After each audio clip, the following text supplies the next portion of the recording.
Dominik Mysterio in a human match to beat Charlotte Flair, seeking her 15th the WWE Women's Championship. The Storm has taken over Minnesota.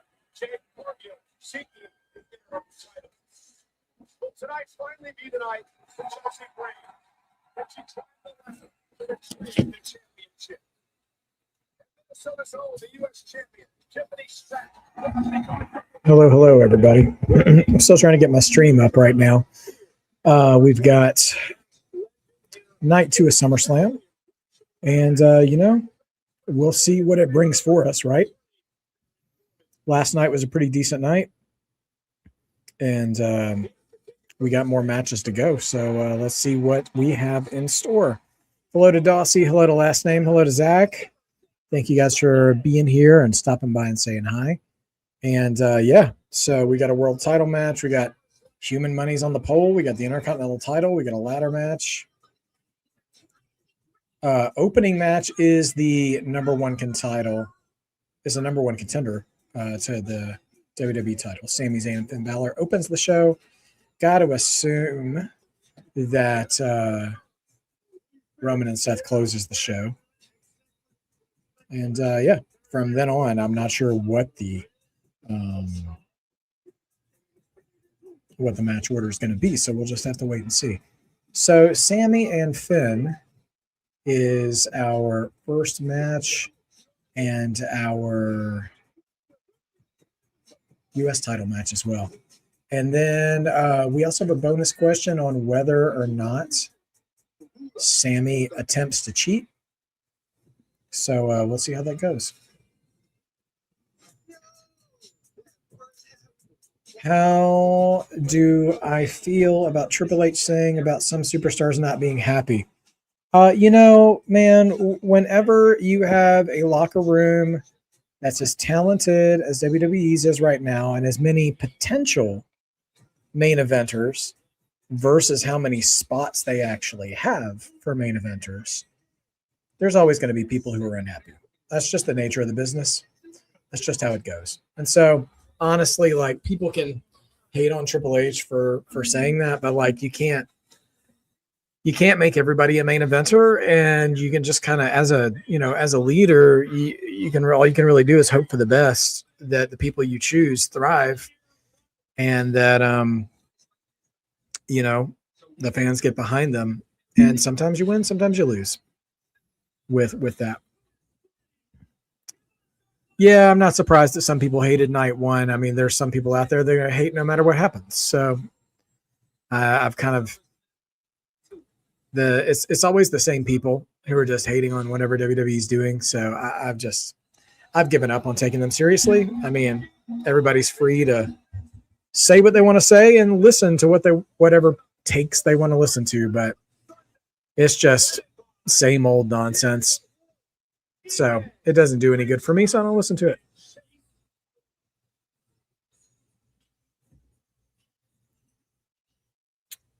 But here we go.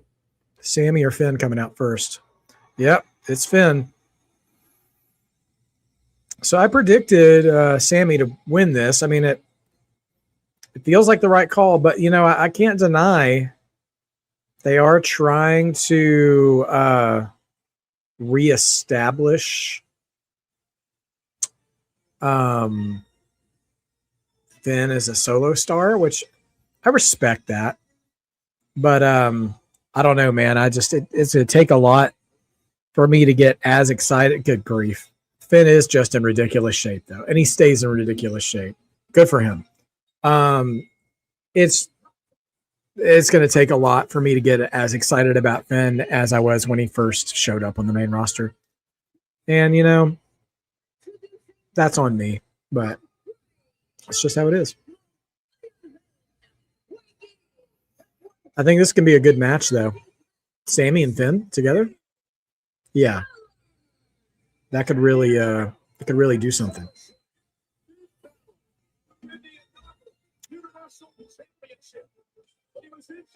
Actually, B from A&B Combos is the only person in our prediction show who picked Finn to win.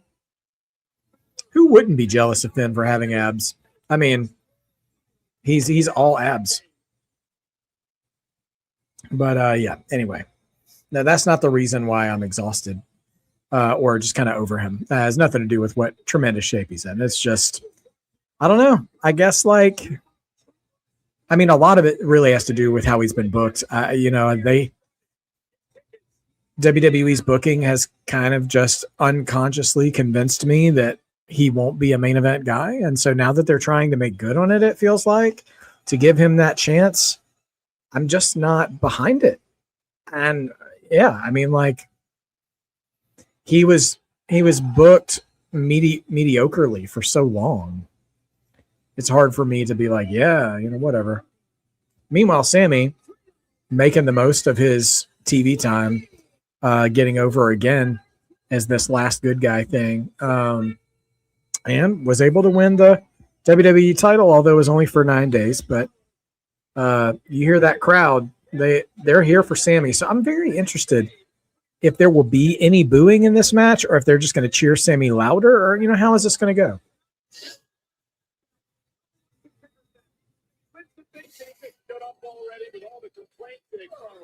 Michael Cole immediately castigated poor Sami Zayn, who has been victim of numerous conspiracies. Michael Cole and Wade Barrett on commentary again. Yeah, Vince's booking of him wasn't very good. It's like he punished him for getting hurt, because he was the first, we all remember, those of us who were watching back then, the first ever Universal Champion. He beat Seth Rollins in that SummerSlam 10 years ago. And now, Nick Aldis, our general manager, is back out. Our reinstated general manager.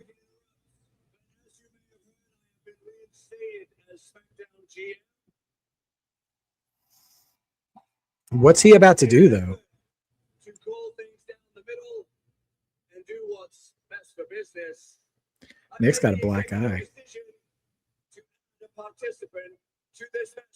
It's a triple threat. This is a triple threat now. Gunther. Whoa. Nick Aldis has just thrown Gunther into the mix. That I did not see coming. Oh, boy. And how is Gunther? You got to think Gunther is cool with Nick now.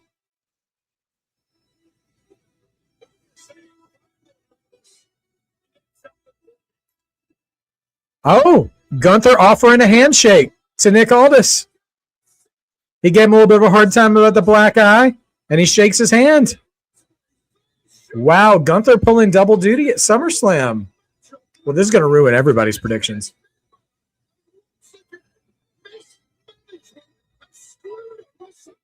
Wow. Oh, yeah, Sami's going to have more to be upset about. This is for sure. Sophie Dophie, I was hoping, not that Nick Aldis would be like a full-time wrestler, but I was kind of hoping they would find another role for him, because I thought he did a great job with Gunther last night.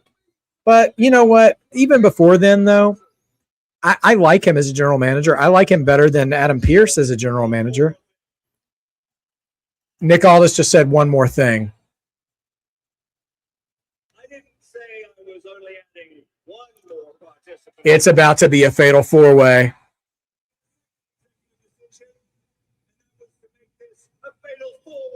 Oh my gosh. Who else is about to be added? Please, could it be? Could it be? Fingers crossed. No! He's back! Kevin Owens is here! Anybody who had KO as one of your mega bonus, you're getting points. Minneapolis is here and loud for Kevin Owens. Welcome back, Kev. Oh, Sammy's in shock. KO looks a little emotional.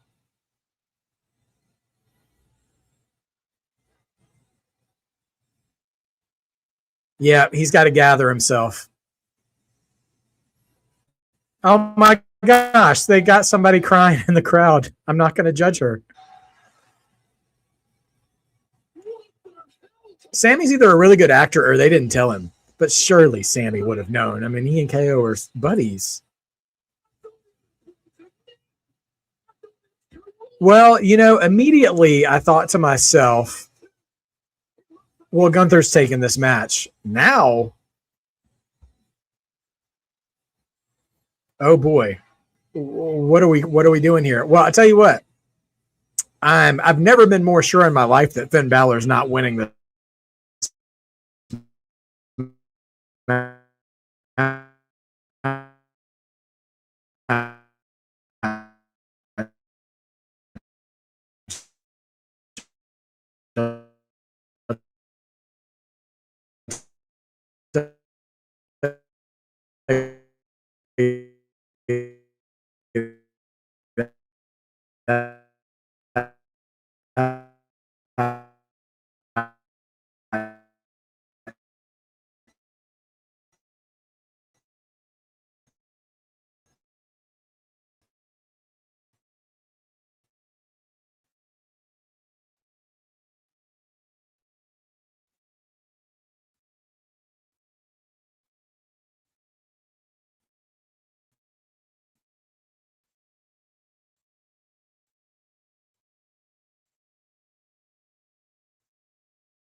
Man, we were starting Summerslam to bang. The number one contenders has just been expanded.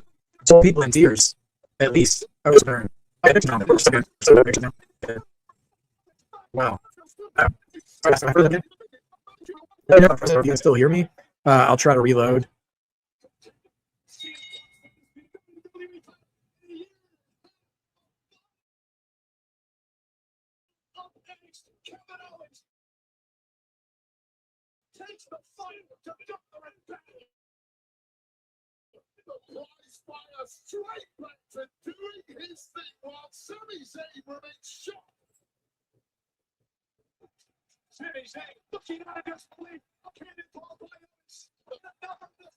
KO just taking every.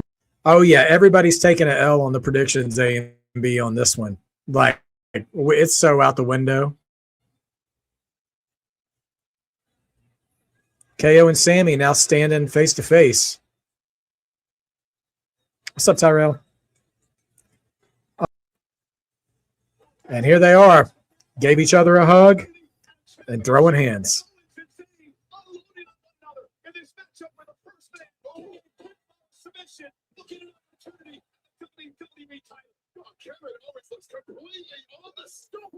There comes Gunther. Oh, KO's climbing to the top already. Ooh, careful, Kev. Cannonball. Swanton off the top to the outside. Takes out the field. Excuse me, everybody. A beautiful woman just walked into my room. Hey. Sounds exciting. Yeah, so the first match of the night is the number one contenders match to CM Punk, who beat Cody last night. And Kevin Owens is back. Yes. You heard. So my voice carried across the nose. Kevin Owens is back. I'm going to start getting texts from. I actually did get a text from my brother after it happened already. We're all very excited. Literally, people crying in the crowd. They came back. Did I tell you about how? I know you said like he has like a neck injury or something. Yeah, he had neck surgery and he's been out for over a year. Like, we weren't exactly sure if he was coming back or not. And so, like, he came in, did his thing, threw everybody out of the ring except for Sami because you know they're besties.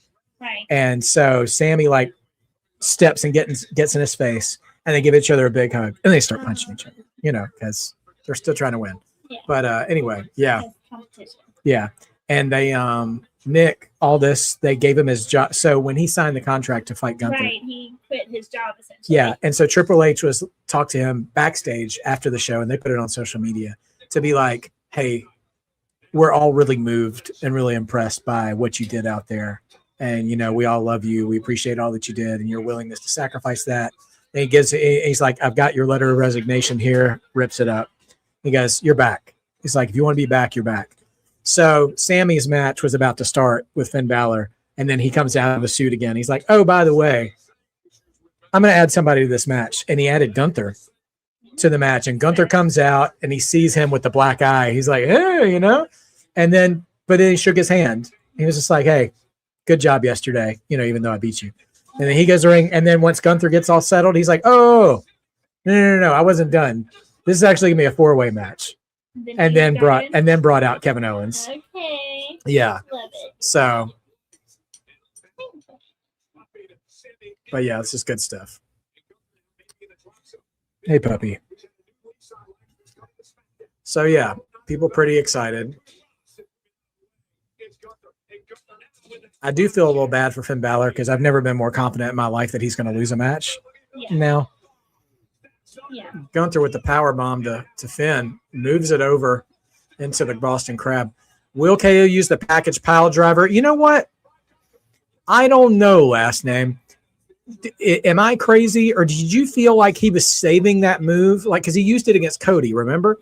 And he only really used it when the crowd was hating him, right? It's one of those moves that like gets him booed because it's really dangerous or whatever. B, we're all taking the L on this. I ain't changing anybody's predictions at this point. We're all locked in. Although for what it's worth, I would probably change my prediction to KO too. Although I'm leaning about Gunther too. I'd be surprised. I wouldn't be surprised if he won. But no, we're all taking L's on this one. We locked in on Wednesday. But nevertheless, what was I saying? Oh, about the package pile driver. So like maybe he would use it, but honestly, that feels like the kind of move he should save for like the most special occasions. And in a fatal 4-way match, he could probably get away with winning without using it. You know what I mean? So I don't know. I guess it kind of depends on your philosophy. Like, I'm not trying to criticize them or make any jokes. But if this was an AEW match, yeah, he'd 100% use it in this match, I think. Because those matches are all about escalation and who can do the wilder spot, the most dangerous move, and that kind of stuff. But WWE kind of likes to pick their spots for their really devastating moves, which for me as a fan, like I tend to like that more. But so I'm guessing we probably won't see it. Probably the stunner or the pop-up power bomb, depending on who he's trying to hit something on. What's up, CT Hill? CT Hill is a fellow Bulldog fan. So just so you know. And welcome back, KO. I figured there's a possibility he would be back. Yeah, I wasn't sure if we'd see him in this capacity or not. Oh, man, Swanton from KO eats knees from Sami, and he's holding his neck. And Sami actually looks a little is he concerned or is he upset that the ref is in the way? Wade. I love Wade on commentary, man. We don't talk about Wade Barrett enough as a heel commentary guy. Oh, man. Gunther runs in the ring and snatches Sami right out of the mid-haluva kick into the sleeper. But Finn's coming off the top. You know what just dawned on me? This is like an NXT black and gold Mount Rushmore match right here. Do I think this was always the plan, Sophie Dophie? I don't know. And that's a worthy question to ask, isn't it? It does kind of give off the vibe like they just found out KO is ready, but maybe not. The idea of Gunther pulling double duty feels like a last-minute decision, but you just don't know, do you? So anyway, I'm sure Fightful or Dave Meltzer, one of them, will pretend like they know and they'll report it so they can get clicks. But I kind of like that. I'm sure we'll probably get a season of Unreal about KO's return.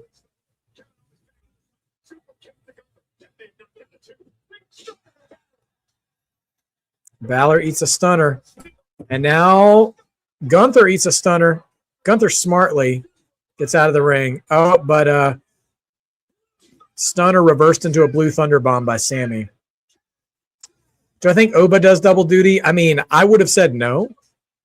But here's Gunther doing double duty. I just don't think so, though. I'm going to say no. I just don't think putting Oba in there is right now is. Yeah, I don't think so.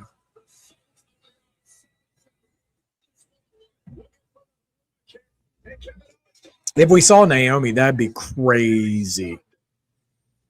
I mean, in the ring. Stunner on Sami, middle of the ring. 2. KO beats Sami. Ladies and gentlemen, the returning Kevin Owens is the #1 contender to CM Punk. Toss your plate in the trash and make a new one, because our next main event program on SmackDown is CM Punk and Kevin Owens. So there we go. Sami has more things to cry about. By the way, I love Nick Aldis's call in introducing Gunther into that match first. And then he gets the handshake from Gunther and he's like, oh, whoa. You ain't the only one, dog. Brilliant.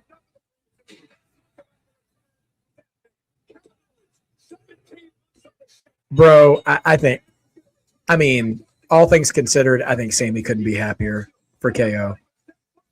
And listen, just hear me out. Imagine KO being WWE champion, and then we get a Sami KO feud for WWE title. I really think you could pull, what's the next show? What's the September show? Have KO beat Punk immediately for the WWE title and have him and Sami feud for it through Survivor Series until the Royal Rumble. And then you could have, and I don't care if you swap the title back and forth. I don't care what you do. But then you could have KO be champion at Royal Rumble and drop it to somebody, or you could drop it back to Punk or Cody or whoever. And you could have Oba, KO versus Oba. So anyway, there's a lot to consider. What a hot opener. Love that. And I have high expectations for the Kevin Owens CM Punk promos that we're about to get.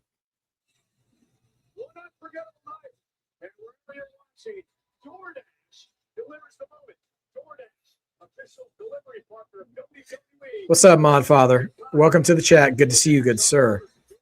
Modfather's booking. Cody should have won the title. KO beats Cody. Then Randy beats KO. And then Cody and Randy. There you go. Free booking for free 99. You know what, Modfather? I respect that because that is clear, logical booking with people with history. You know what I mean? Kevin Owens really is a lot of connective tissue to multiple people on the roster. We're going to get something with him and CM Punk. He has connective tissue to Sami, to Cody, to Randy. Like, I mean, you're right. Like, that works. And like, if they play their cards right, you have a lot of interconnected rivalry in the SmackDown men's division now. I mean, honestly, Sami and Gunther also have rivalry as well. So there we go. Love it. Last name, middle name. I don't know what the plan is for Nia Jax, but I'm going to tell you right now, if we don't see her at all in that ladder match, I'm going to be a disappointed boy. I'll tell you that. Like, I just do not like they booked the qualifiers for that ladder match so intentionally that Nia got two chances to get in that match, and she was screwed over both times by both Charlotte and Jade.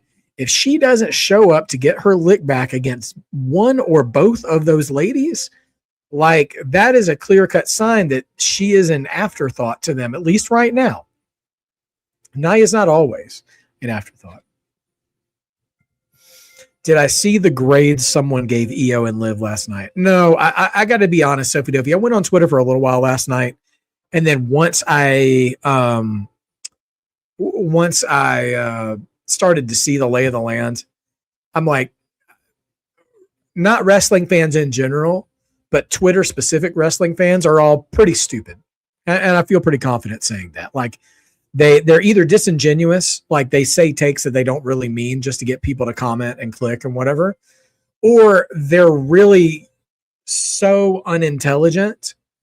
It's just mind numbing. Like it really is. And I've told this joke before. WWE creative is trash because they don't do the things that I want to do. Like, you know, back in the day when they just did what you didn't want to do, that was just called having heat. Like heels having heat. So like, yeah, like, you know, I was disappointed that EO didn't win, but I'm not going to be an idiot and give that match a C. That was the best match of the night. That was better than Hell in a Cell. It was better than either of the 6-person tags. It was better than Punk and Cody. Like those ladies tore it up. And EO and Liv are dangerously close to becoming wrestling soulmates in the ring. Like that finishing sequence was some of the best, like black and gold NXT black and gold takeover style quality stuff was absolutely wild. Like I'm still replaying in my head that spot where Liv tried for the Oblivion and EO flipped right out of it. It was just so clean, so well done. And then like going back into the other, man, it was just so good. So people are free, of course, to have their opinions, to make their grades, to make their takes on the quality of SummerSlam and that match in particular. But if that's the take you give it, then you have communicated something to me, your fellow wrestling fan, about your credibility and any of your other opinions. And I'm just not interested in anything else you would have to say if that's what you think. Because like beyond having some sort of personal beef with a wrestler, like I've never been a fan of the Honky Tonk Man because he stole that title from Ricky Steamboat. You know, other than just being a hater for a certain wrestler, which I can get behind. We all have wrestlers we're haters for. All right.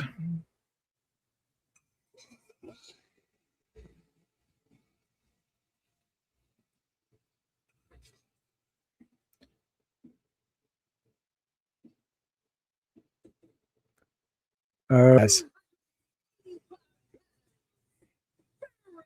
Doing all I can. I've had a little bit of internet issues lately. Doing my best to try to avoid them. So let me see. I had a reboot. I'll be right back.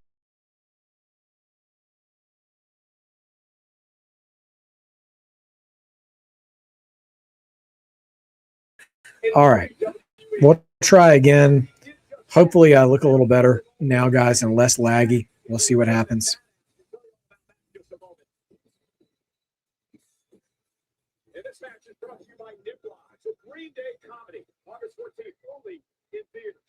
Nimrod's a Green Day comedy? Okay. He's number 2 in the world weight, and he's won over 20 gold medals. Just adding to that legitimacy, he already had the size, the golden boxing. Oh, Lil Yachty is here,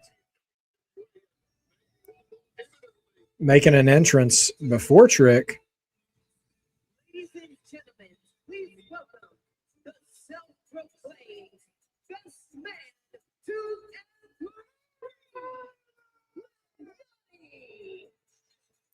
Best man to ever breathe.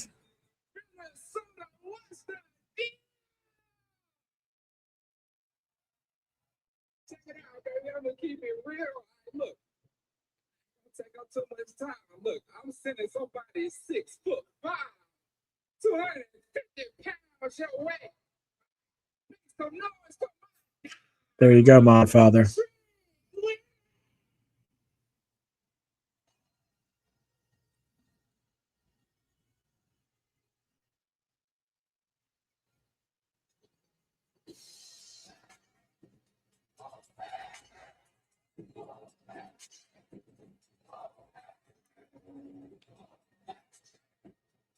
What is Trick doing?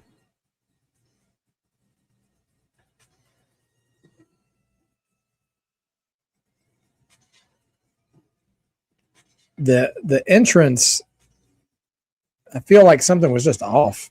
I mean, the crowd was a little off. There's something about like they're a little off beat. Trick's got a new jacket though, mirrors and everything. Yes, my father, we sure did, man. Your booking looks good, dude. I read it out loud. Maybe my feed was lagging when I was reading.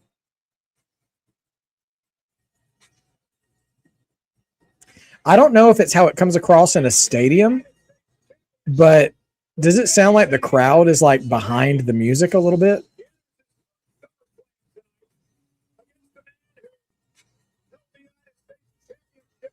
In his career, Baron Corbin, a man who's also won King of the Ring and Money in the Bank.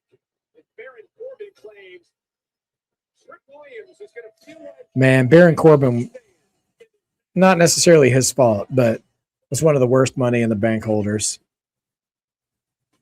He like lost his match to John Cena on a roll up or something like that.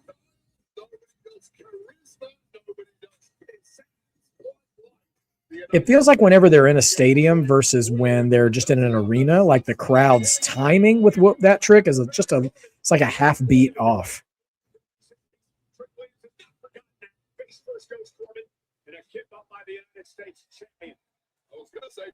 All right. Trick still starting strong.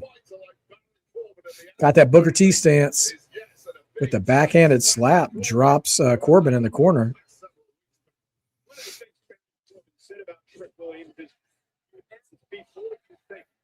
Lemon pepper steppers in full effect.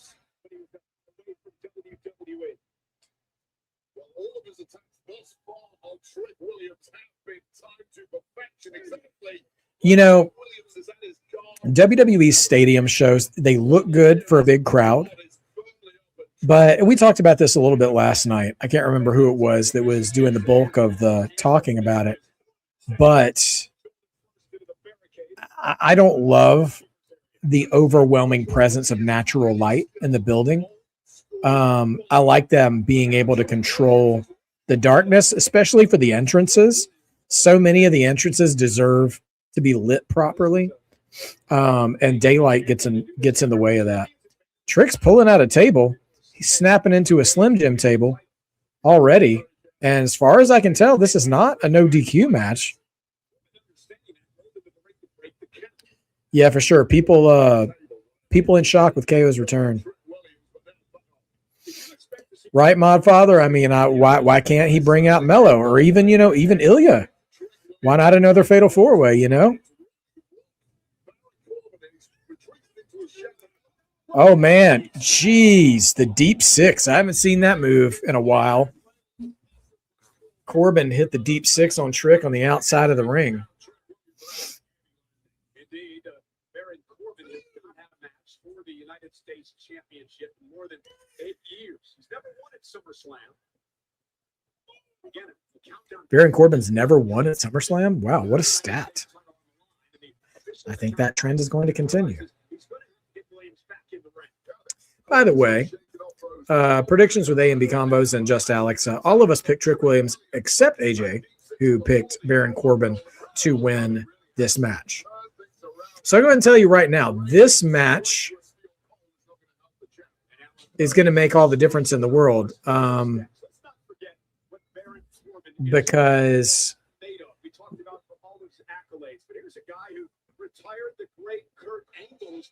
I go and tell you right now, I think we already have for our coalition predictions, it's already booked, it's already locked in. Because me, Just Alex, A&B combos, we all made the exact same picks for every match, except for the last match, which none of us got right because KO showed up, and this match, which AJ deviated from. So if Baron Corbin loses this match, Just Alex will win. If Baron Corbin wins this match, AJ will win. That's what we have. That's what we have to deal with. So bear with your boy for a second. I'm going to deliver the news to A&B Combos. Told you, this is a much different Baron Corbin than we saw the last time around.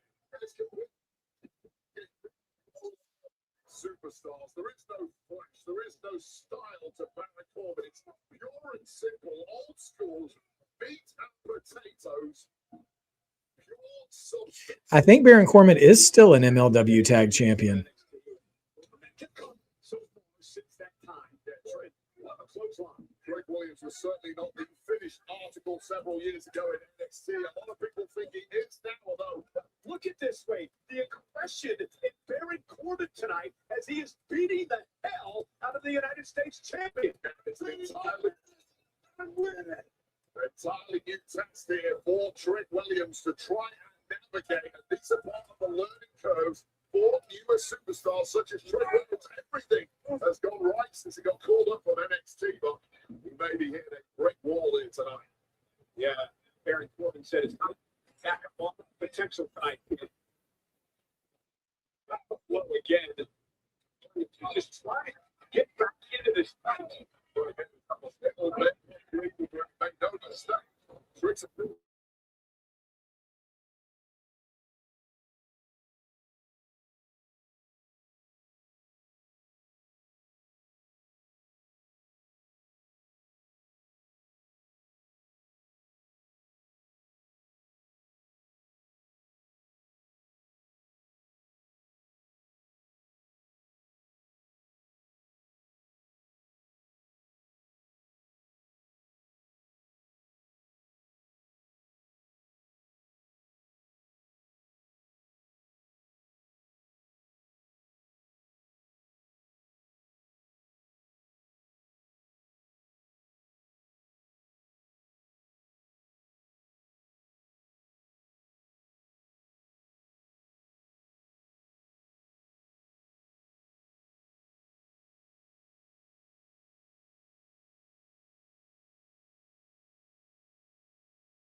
Valley driver still managing to kick it. Yeah, a little Yanni thought that was it. Can't believe that didn't take Baron Corbin out. He's slowly trying to make it back to his feet. Yanni, he did get pie-faced by Corbin a little earlier. That's his reward. All right, Trick. Trick about ate another deep six. But now he eats a big boot. Oh, whoa. End of days gets reversed into a roundhouse kick. I never know what to call that kick. I always want to call it Trouble in Paradise for Kofi, but that's that.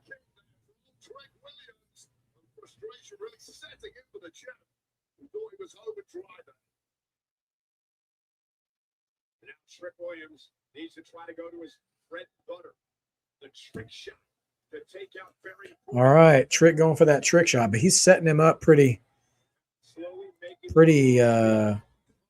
yeah, deliberately.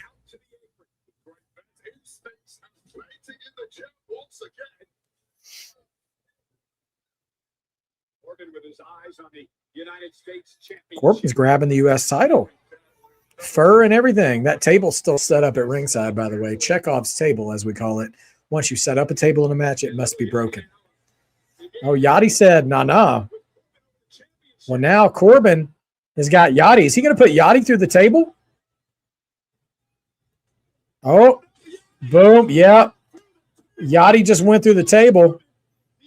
Trick. Don't get distracted. And now he's got distracted. Trick just got hit with the belt. End of days. Is that going to be it? Crowd's going to hate this.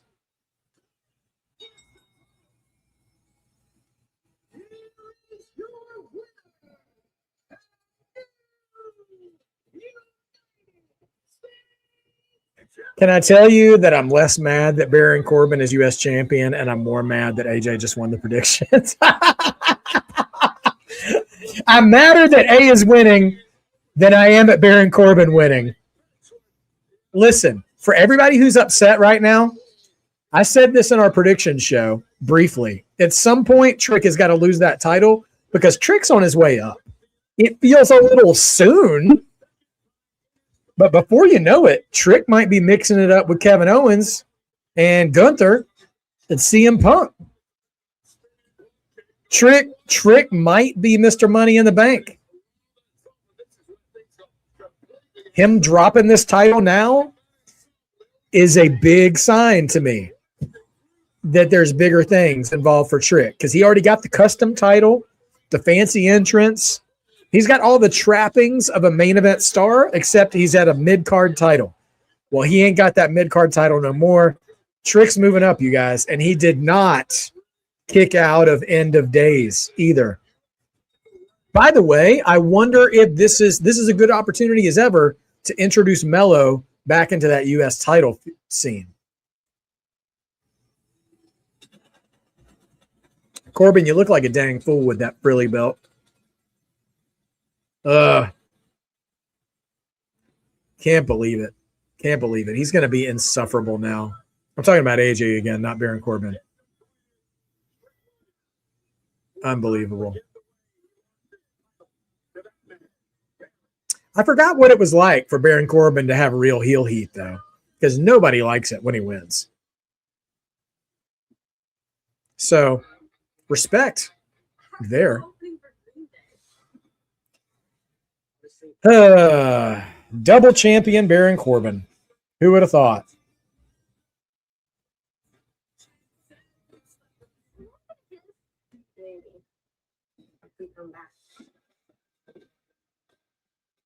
Mushrooms? What? No. I don't have hands.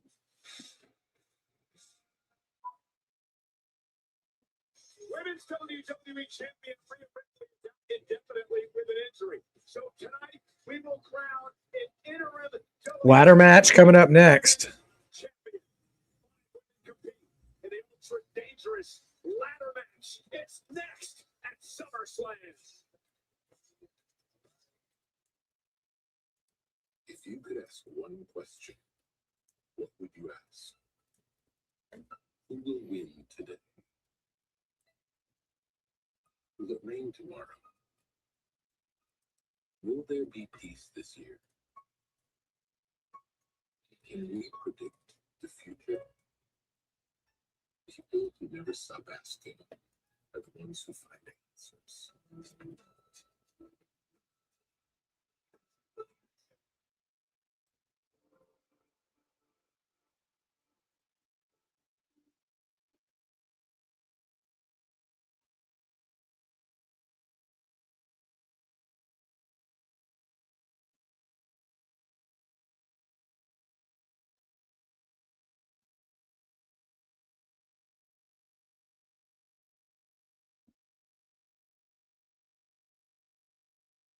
I will check the community chat standings now.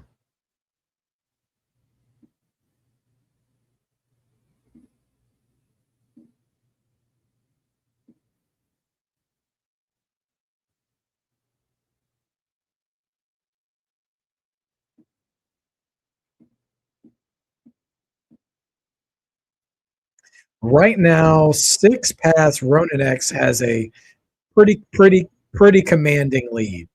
But you know what? Hold on. I have not updated Kevin Owens as a return. So hold on.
Hold on.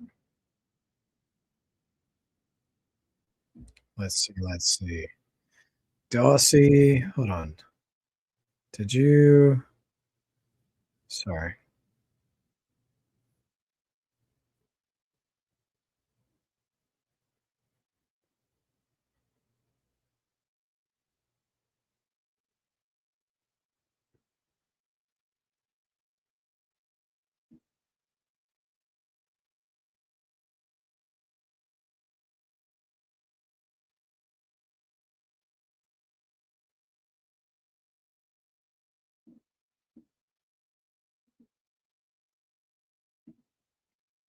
All right, y'all. Yeah. So 6 Ronin, he's hanging in there.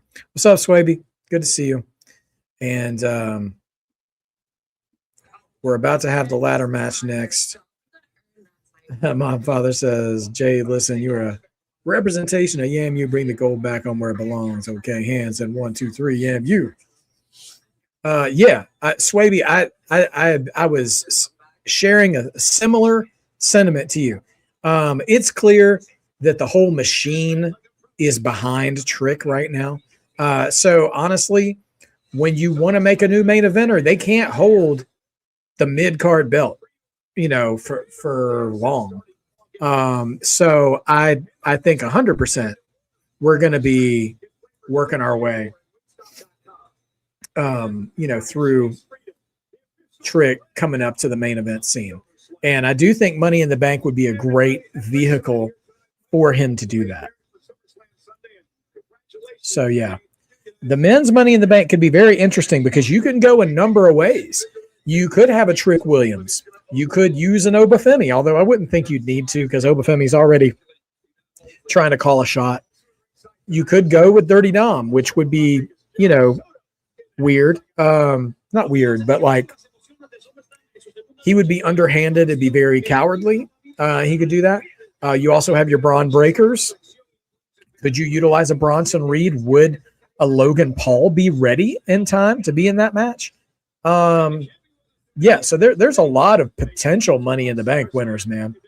Oh, Cosm LA. I've been wanting to go to one of those places, but man, the tickets to watch a show like that in that kind of environment are crazy expensive. Atlanta. Cosm is like nothing you've ever seen or experienced. When you can't be there. Cosm is pretty cool, though. Summerslam around the world, including in Orlando, your own stomping grounds. How about Delhi, India, Glasgow, Scotland. Trick taking the title from Sami. I mean, he's done it once before, my father. He could do it again. As long as we don't see the gingerbread man again. Like, I think that worked one time for a feud, but let's not do too many callbacks. Now, I'll say this. Yeah, I mean, all right, here comes Tiffy. It is very, yeah, Money in the Bank. The men's Money in the Bank could be a wide open field. Oh, yeah, LA Knight. No, listen, I don't think the ship has sailed there. I think that's a good opportunity, too.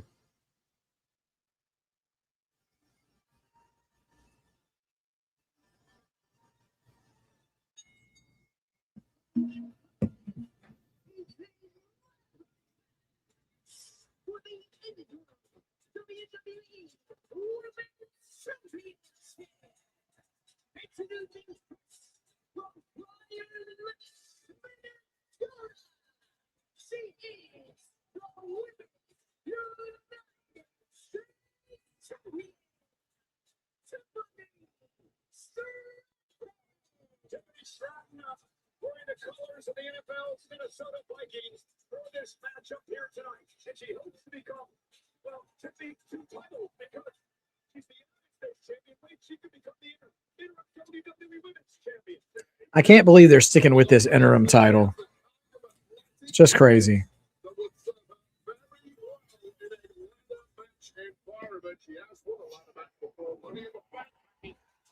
All right. Yeah, Sami could win Money in the Bank too, man. Like, I'm telling you, Money in the Bank men's field is wide open right now going into, October? But, man, Trick being Money in the Bank in New Orleans, like, oh, man, I feel like that crowd would eat that up. Here comes Jade. We'll see if she's cosplaying as anything specific. A lot of purple. Oh, Purple Rain. Go, girl. She got that Prince jacket. Oh, she got the little puppy shirt ascot, too.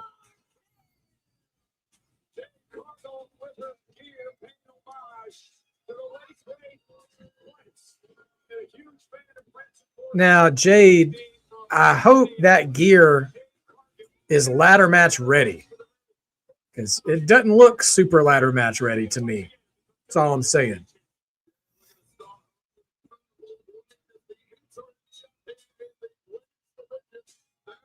Yeah. Oh, but, well, I don't know, man. KO had a really big pop too. I will say, Oba easily had the biggest pop of anyone that the crowd already knew was going to be there. So I will concede that at least. Jade and Tiffany with quite the history. They battled many months over the WWE. All right, here comes Chelsea. A good pop for Chelsea.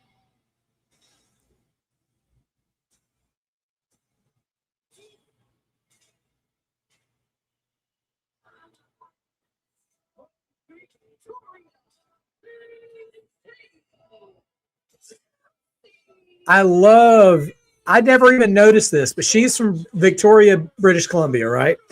And she's still got the whole, even though she's not U.S. champion anymore, she's still got that Pledge Allegiance vibe to Chelsea Green.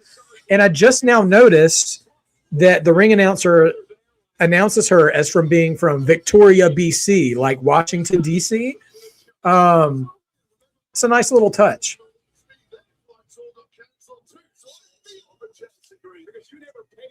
All right. Lash, here comes Lash. Will Nia come out with her? That's the Irresistible Forces. No, Lash is coming out alone.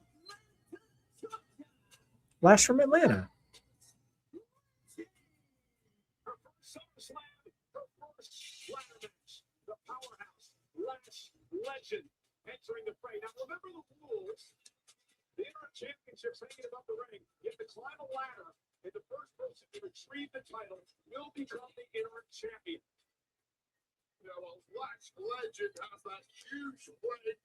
Let's also, given some of the wardrobe malfunctions in the past couple of months, let's pray for all the wigs in this match too, that nothing goes awry. All the wigs. There's two of them, I guess. Jade and Lash, I'm assuming. Of the women's division, and she's going along with the backing up those legs right here tonight. A hell of a lot of talent in the ring for this match. All right. And here comes the queen, Charlotte Flair.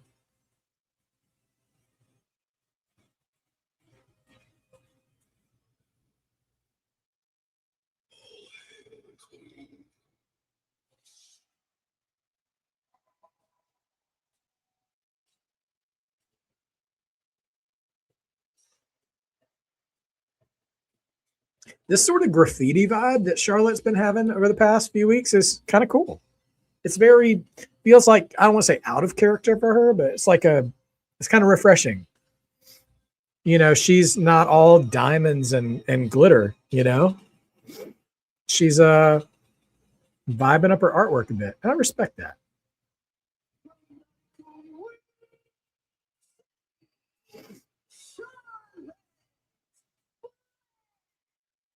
Looking to win her 15th World Championship here tonight.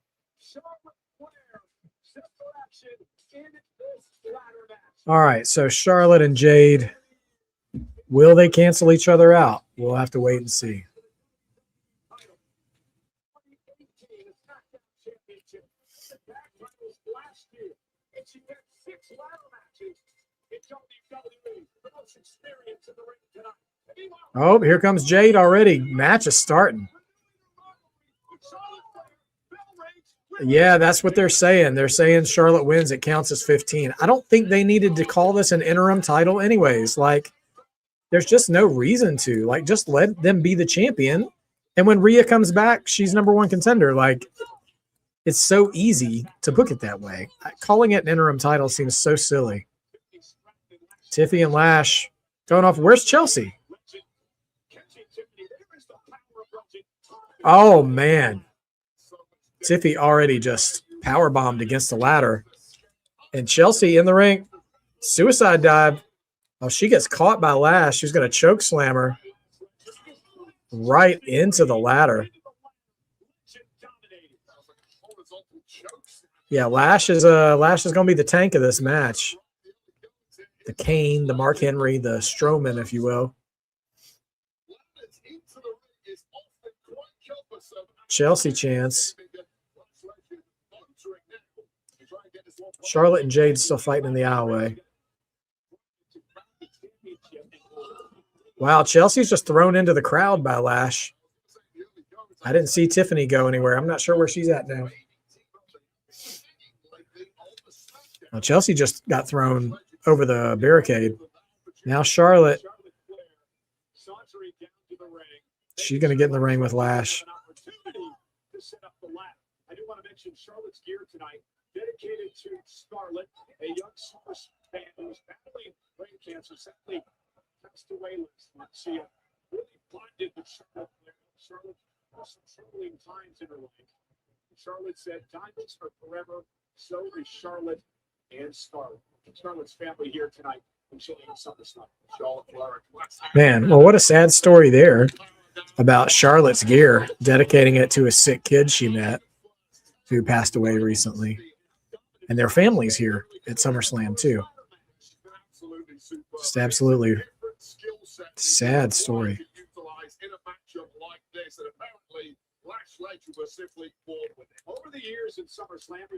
So after this match, we've still got the Intercontinental title match and the Danhausen Money on a Pole match before our main event.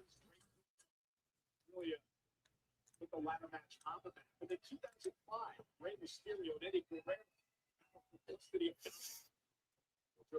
Look like we're going to get ourselves a powerhouse showdown between Lash and Cargill. There is the sometime tag team from SmackDown, Stratton. All right, Tiffy and Chelsea celebrating together. Yeah, I hope nobody gets too seriously hurt here. It's a dangerous match. Regardless of how big the spots are, it can be really dangerous. I got to say this, this is Tiffy's home state too. And she hasn't gotten the same kind of hometown reception. She's not the most over person in her own match. I'll give you that. I was hoping that would be the case, Swaby. We have not seen her yet, but there's still more match to go. What's up, Shamanica? It's okay. Man, what a dive by Charlotte.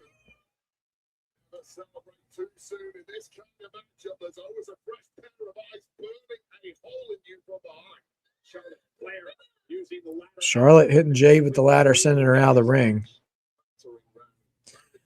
So, Shamanica, we have a new number one contender, and it's not who you might think it is. It's Kevin Owens. Kevin Owens and Gunther were added at the last second to the number one contenders match to make it a fatal four-way by reinstated GM Nick Aldis. And Kevin Owens beat Sami Zayn with a stunner. And also, Baron Corbin is our new United States champion, upsetting Trick Williams after throwing Lil Yachty through a table. So, we are now in our third match of the night, the ladder match. No surprises yet.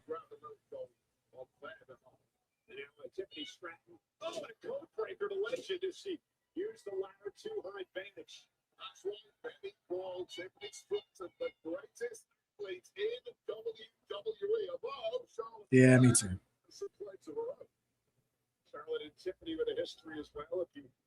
Charlotte and Tiffany standing around, staring each other down.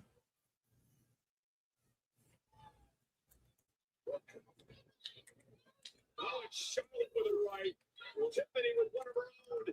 What's at the common here, an interview between these two, and did not go well. It essentially turned into this. Okay, Tiffany able to avoid it. Stratton it up and down, face first into the ladder. Oh, Tiffy's holding her mouth. Is she going to crack her teeth again? Just got Charlotte, just enough of it. I'll tell you right now, Chelsea Green has taken some of the most sickening ladder landings in the history of women's wrestling. All right, Chelsea's dragging. Hey, Celeste, Chelsea's dragging that ladder in the middle of the ring. Crowd is here for it. This crowd wants Chelsea to win. She's coming up to the top, but Jade gets there to stop her. Jade getting the boos.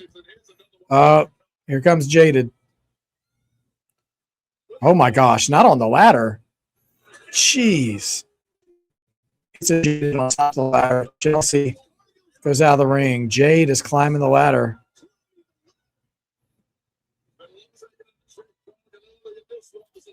And Tiffany now coming to grab Jade.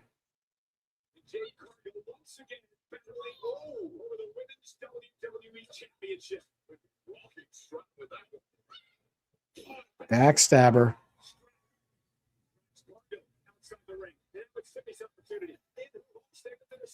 Now Tiffy climbing the ladder. Charlotte going to stop her.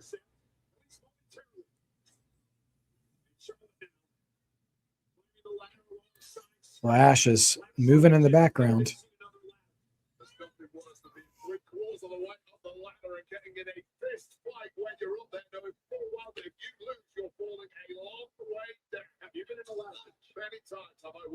Absolutely not. What does it feel like going up that ladder? There's nothing worse, Carl, because when you're up there, you don't feel while someone's on your tail, somebody is chasing you, your body's already. I hope it's Chelsea's time to be champion. That would be really great. Look at Stratton using the ladder once again to her advantage. This is some unique offense we're cooking up here, but a situation.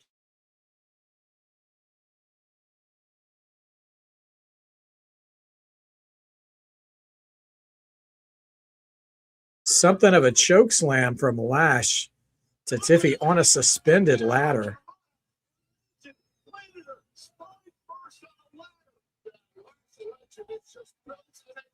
She went for Hurricane Rana, and Lash basically power bombed her in reverse right on the ladder.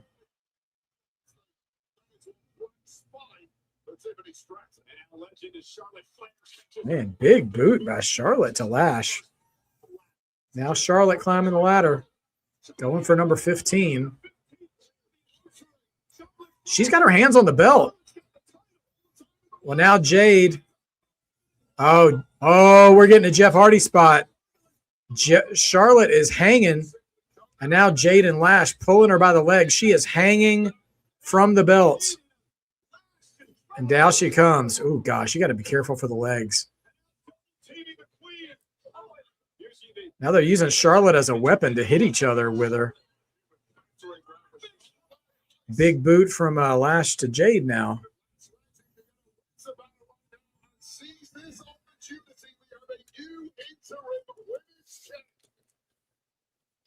Legend looking to win her first singles championship in WWE.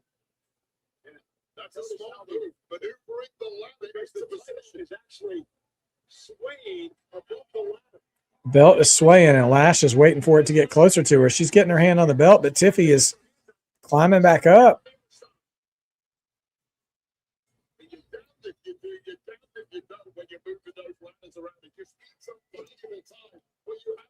Not bad, Celeste. You know, really just mostly doing SummerSlam things.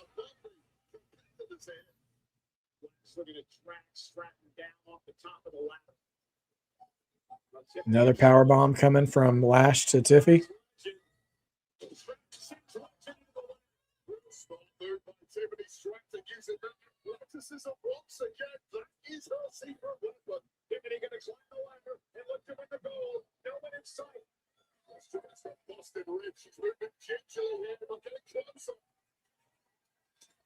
All right, she's going up, but here comes Chelsea.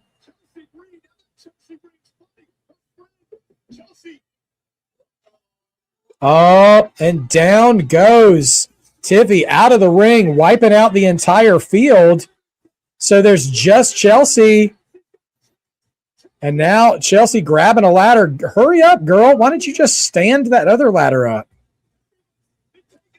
Minnesota is losing their minds.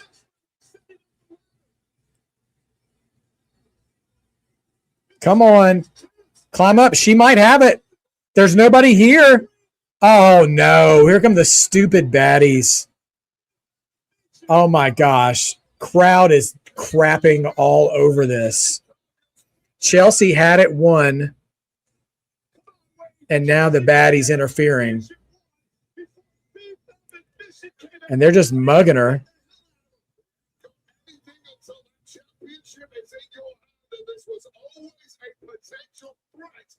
Not the stupid baddies. Crowd is going to hate this. They were so excited. I've not heard a crowd that excited since that time they thought LA Knight was going to win Money in the Bank.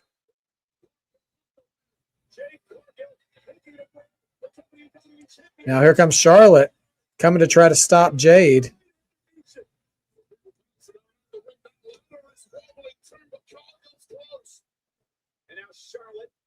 She's trying to yank Jade back down.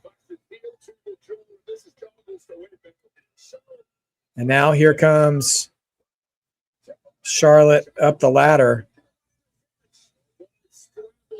Now a third ladder coming up. Lash. By the way, Chelsea's still hanging upside down from this ladder. She hasn't moved or gone outside the ring. Lash is climbing a ladder now. Oh, and so everybody's on a ladder somehow. Oh, one ladder tips. Tiffy and Lash are down. Jade and Charlotte. Chelsea's still locked in the ladder upside down. Charlotte and Jade both going for it.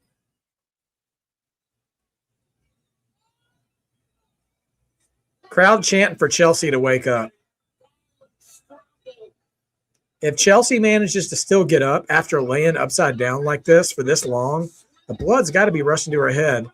Charlotte and Jade both laid out, and now the crowd is freaking out because Chelsea is once again the only one in the ring. She's climbing the ladder. She's going to do it.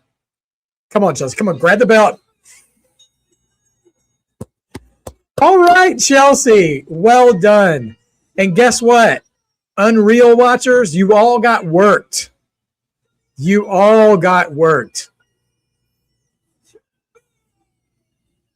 Congratulations, Chelsea Green. She deserves it.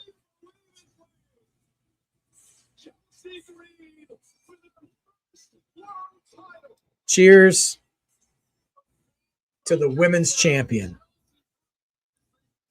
Forget that interim word. She is the women's champion.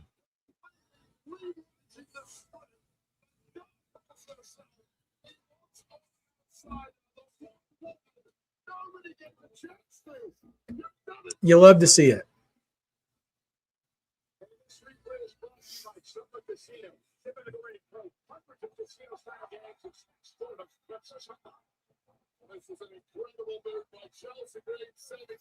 Okay.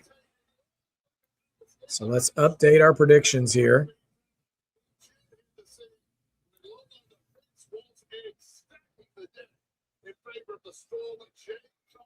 Well, where's the match? All right. Chelsea Green. There we go. We did not actually do a bonus for that question. Okay.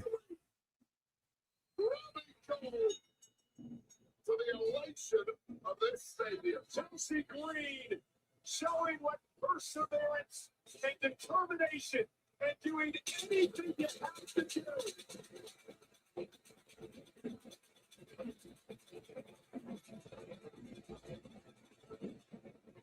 To finally climb the mountain. Chelsea Green is the interim WWE Women's Champion. Everyone should be greeted with SC.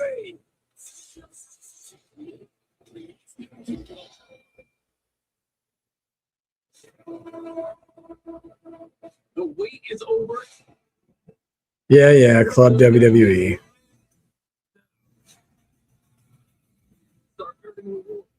Check out your exclusive member benefit and explore the catalog of premium content you can't find anywhere else.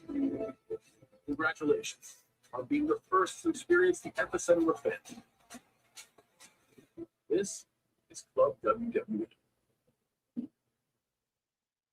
Hey, visit WWEshop.com to get all your Summerslam collectibles, from t-shirts and apparel, the replica championships, and even Danhausen human Monies dollar bills. Very nice and very evil, and available at WWE. All right, 3 more matches. I mean, the match was okay. The ladder matches can sometimes be a thing. All right, so Danhausen, that match is next, which means Gable and whatchamacallit are not co-main eventing, but right before the main event. All right, so let's update the match order. So Danhausen and Dom is match 4, which means Penta and Gable's match 5. And our main events will be Roman and Seth. Pretty predictable there.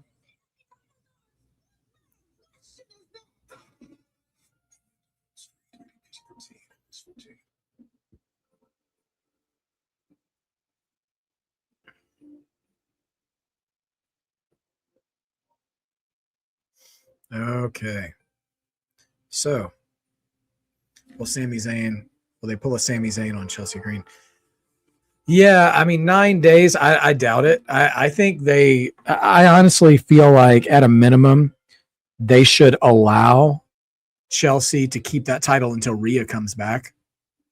I don't see why they should do anything else with it unless all of a sudden the crowd becomes completely flat with her. But I don't see any reason to do anything different. You know what I mean?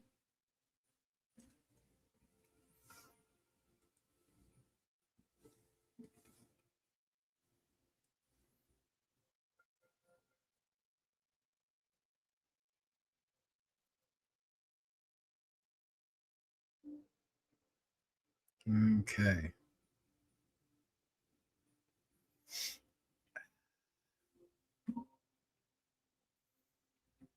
Commercial break.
Nice.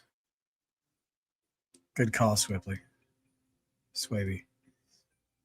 Yeah, no, I wonder, yeah, why we're not even seeing Rhea right now. I guess maybe she's post surgery or something. I don't know, and just recovering, I suppose.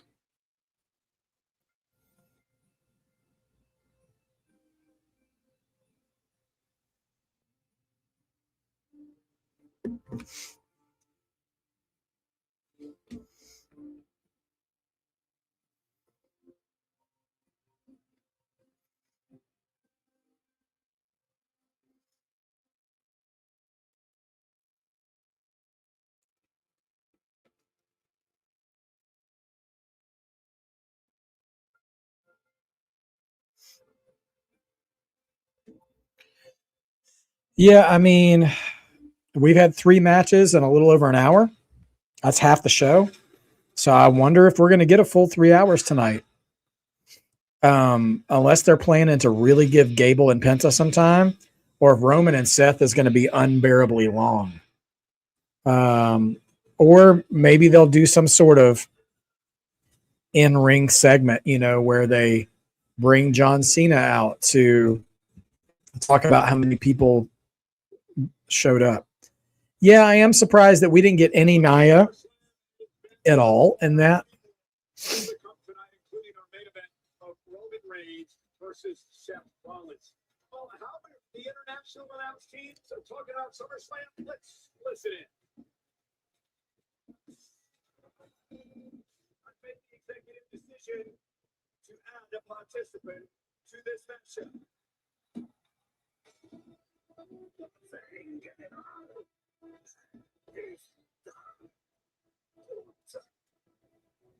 We need one more participant.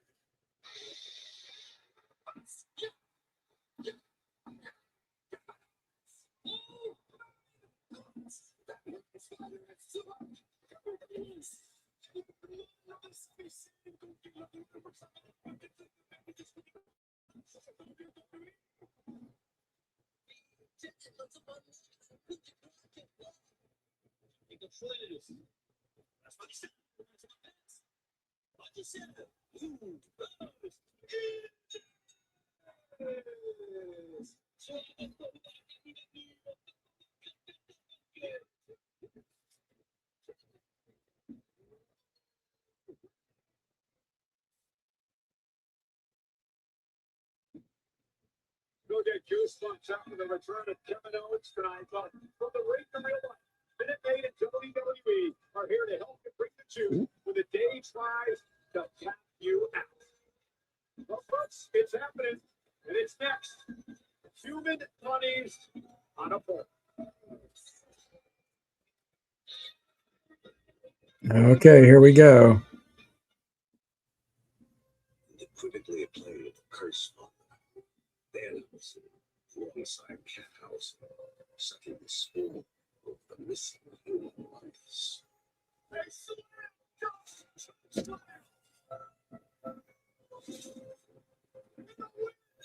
just when he thought he was out, they pulled him back in. Where is our money? I told you right on that. JD here, break your jaw so we don't have to hear any more of your stupid little curses. Dominik and his associates tried to take out the Danhausen. Give us our money!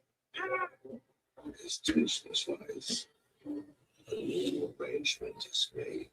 Human bunnies on a pole? Yes, have you tried to watch wrestling? It's Summerslam. It's not strictly business, it's personal.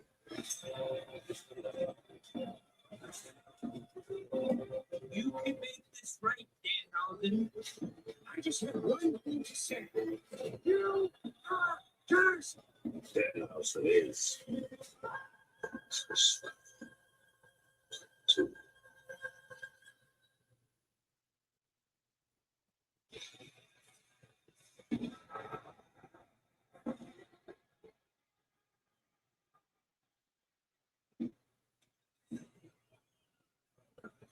All right, here comes Dom, sorry.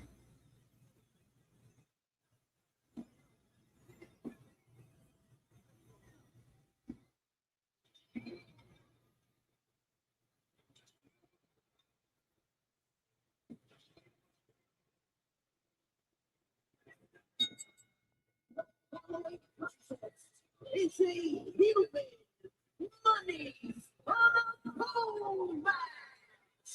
Introducing first from San Diego, California, weighing 200 pounds, the Charlotte Mega Champion, Dominik. They can drink that Minute after they haven't said it. I don't know.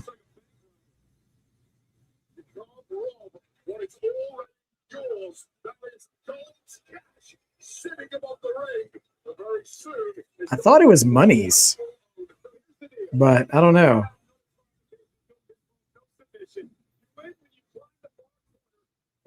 Well, they've got the pole and the big bag with a dollar sign on it.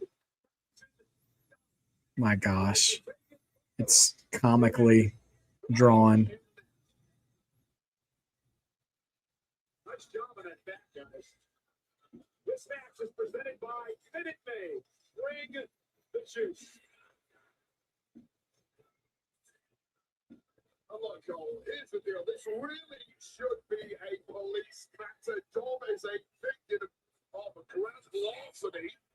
Well, we don't deal with things like that. He contributed the money. And hey, no. It's not a shock that Dracula is actually the official in this Danhausen match.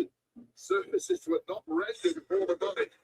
It's an evidence of southern justice. All right. Here he comes. Very nice, very evil. Here comes. He's got the car and everything.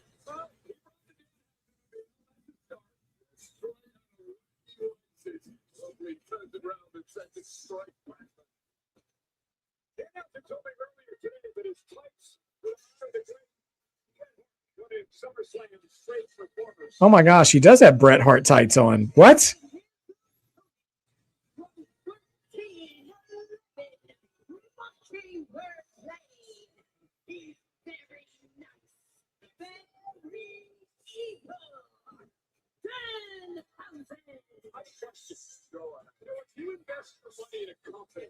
Hey, put his cape on a kid. How nice.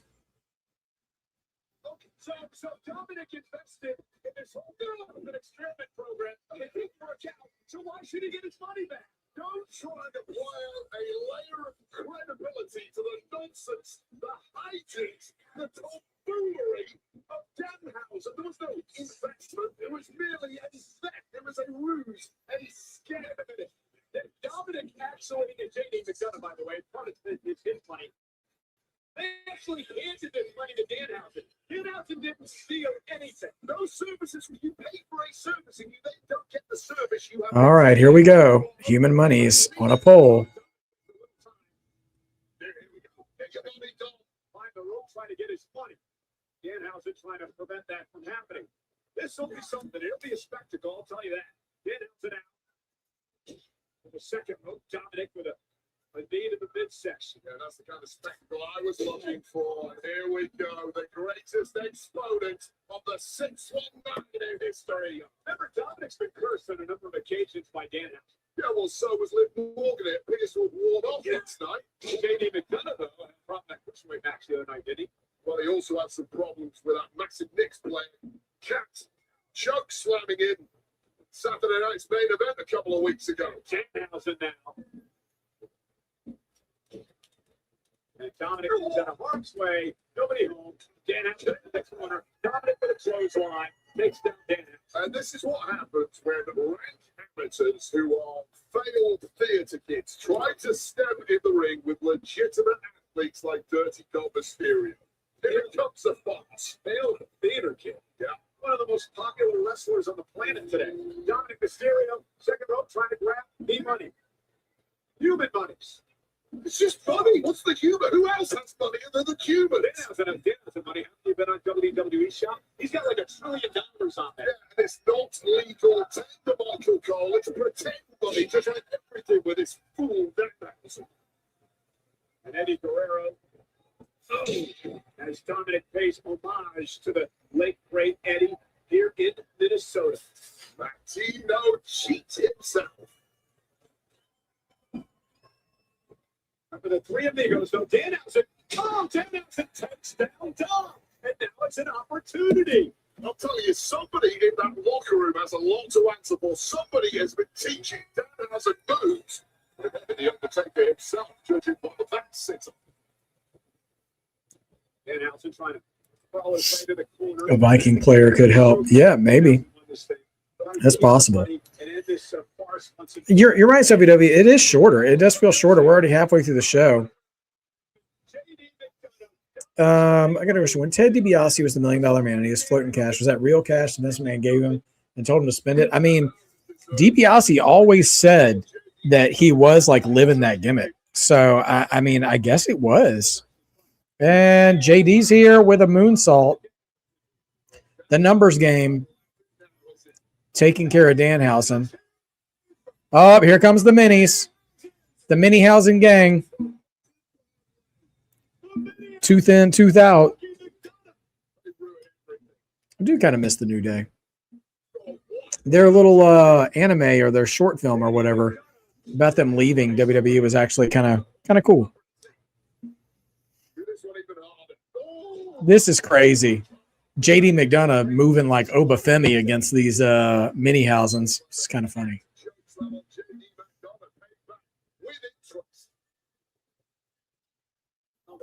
Oh, head scissors from the Minihausen. And a drop kick. Toritohausen.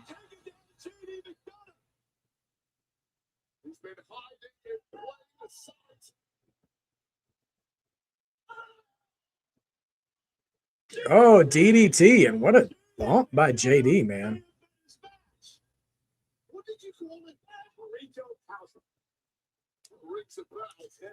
Oh, my gosh. And all the Minihausens climbing on top of each other like three guys in a trench coat trying to take the money for him.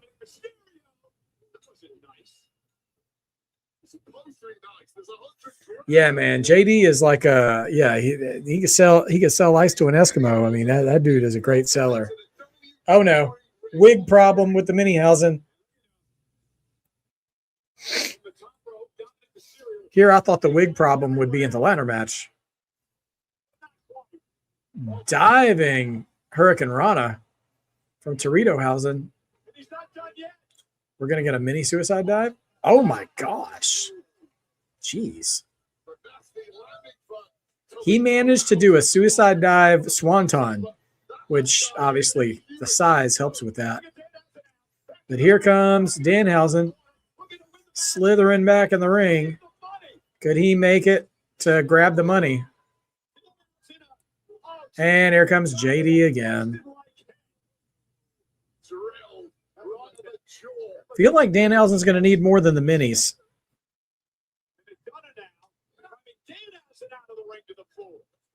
You can't complain about McDonough being out here with all these mini houses. It just so happened that the mini houses were hiding under the ring. Right? It was a plot. Monies. So sorry, Modfather. Thank you. Oh, somebody said his name. Joe Hendryhausen, and he's here with a guitar. Now, why couldn't Joe Hendry just paint his face just for this one? And boom, good night, JD. He just got clocked with that guitar. Very Scottish of him, I might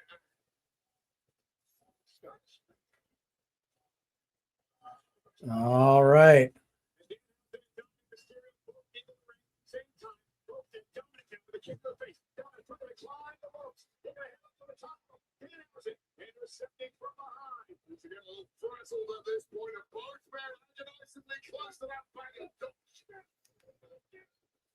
All right, who's getting the monies?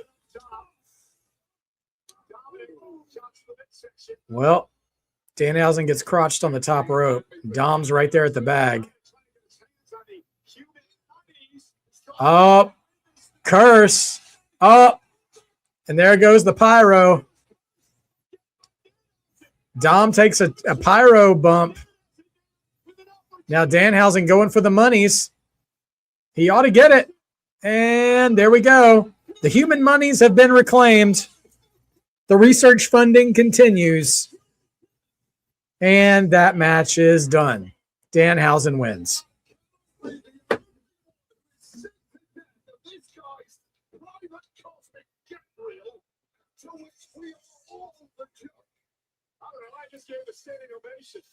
How many Minihausens are there? That was our bonus question. I see 1, 2, I see 4. Is the Minihausen count 4? So 3 to 5 is our call here.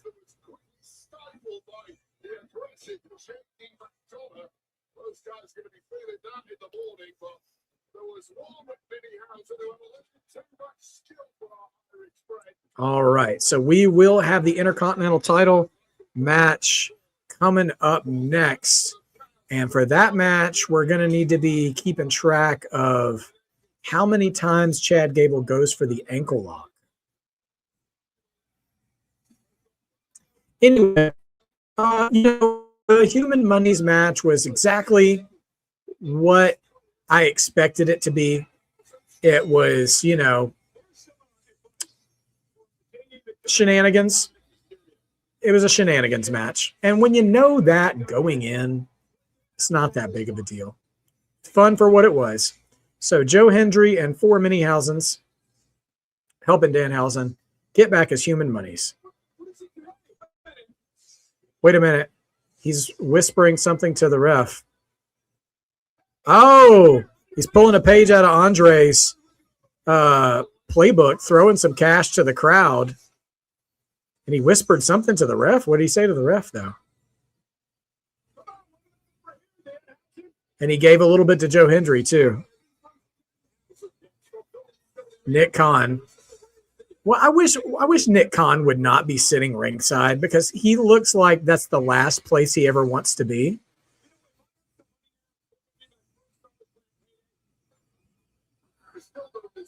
Killer Bee masks in the front row. Shout out.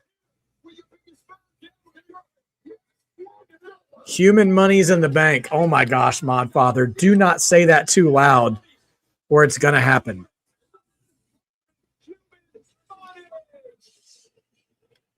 A lot of fans with the Attitude Era back. Oh, it's Danhausen money. Yes, Danhausen bucks for sure.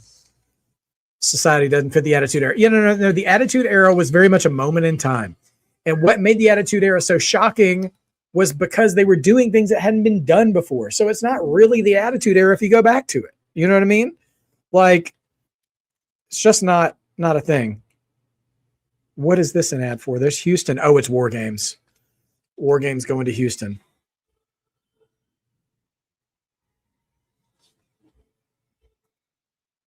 If they want a truly hateable, a truly heat magnet War Games, then They need to start building it now. And preferably not have the bloodline be one of the teams. I just like give us something different. Build something different. Honestly, no pun intended, but SmackDown has an opportunity to build a coalition of people who hate Nick Aldis. You could have Sami, you could have Gunther, you could bring Drew back at that point of people who are like anti-Nick Aldis, who feel screwed over by him. And then you could have Nick Aldis build his own team. Or you could bring Nick Aldis back to wrestle again and be a part of the War Games team. I think that's not a terrible idea. If you had Gunther or Sami or somebody terrorize Nick Aldis for a few weeks and then challenge them to War Games and they both build their own teams. I'm saying this out now. I'm loving the idea as I'm saying it. Usually I'm not that much of a sucker for my own fantasy booking, but I'm for it.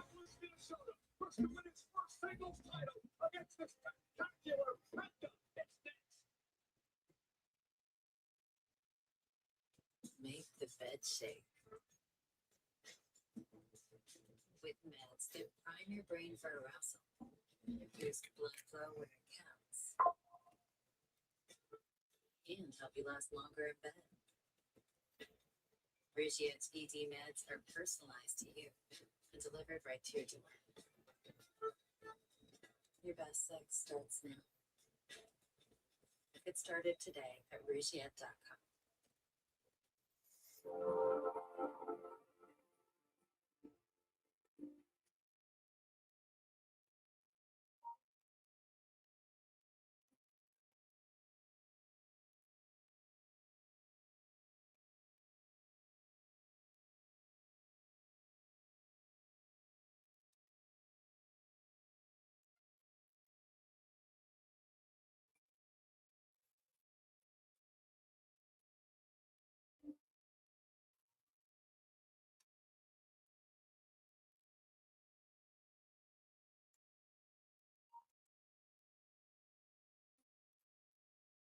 Okay, commercial break.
Yeah, Sophie W.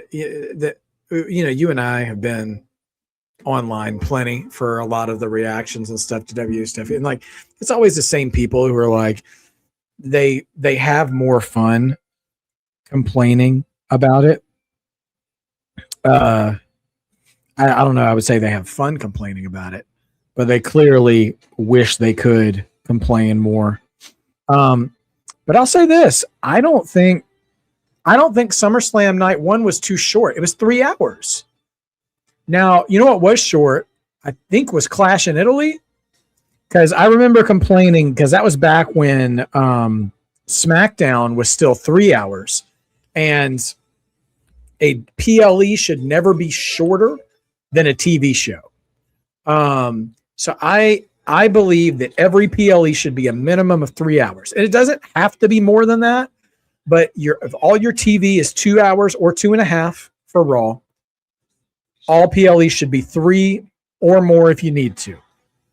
Like if they ever go back to SummerSlam being one night or WrestleMania being one night, which they never will, unless it just loses money for them, then you can have that going back to be a 4.5 hour show. But like, I do not want, I don't want anything shorter than 3 hours. Yeah, well, Sophie W, YouTubers in general, not counting A and B or just Alex, they have to have something problem for them, or else they don't know what else to do. They don't know how to not complain about WWE. And listen, there's things about WWE that I'm kind of like, you know what? I didn't love that move. I didn't like that match result. But honestly, like they're not doing a bad job. I'm not out here trying to get tickets to any of these things. Because it's long been out of my price range. But as long as I can still keep watching. Oh, those were the actual Killer Bees. I thought they were just two fans. That was the real Killer Bees. That's hilarious. Shout out. Rick Martel. What's up, model? Okay, I see you. Greg Gagne, AWA legend.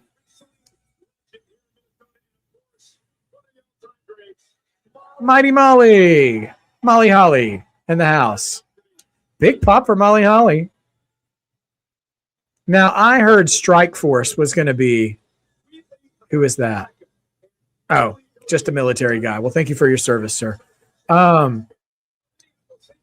wish that Tito Santana had been there. We'd get a little Strike Force reunion. That would have been pretty dope. Thank you for your service. It is time, ladies and gentlemen. Minnesota has been waiting for this. All right, here we go. Chad, Gable, and Penta. I am locked in, ready to watch. This could be match of the weekend. Crowd just woke up for Gable.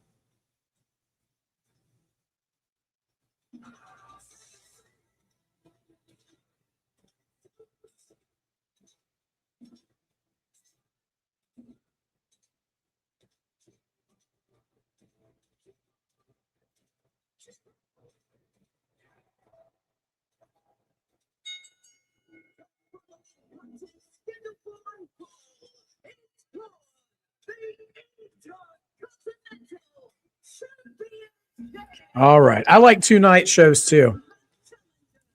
I know, Swaby. Doesn't it kind of look like, I mean, not necessarily in an unhealthy way, but like he just doesn't lift anymore? Like he's just gotten older and leaner and skinnier? Like I hope he's just older, and it's not, oh, Gable's family is front row. Come on, dog. Let's do this. He's got his Viking colors on. Yeah. Well, they knew who Greg Gagne was, and he's the oldest one of them all in terms of his fame. And they knew who Molly Holly was.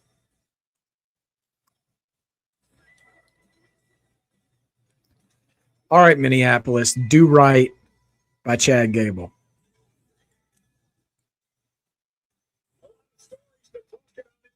Oh, the young generation. Yeah, no, I mean, the young generation. I don't know if Chad's a Viking fan or not last name. I just know they're in Minneapolis and this is where he's from. So he's just wearing the hometown colors, you know? Came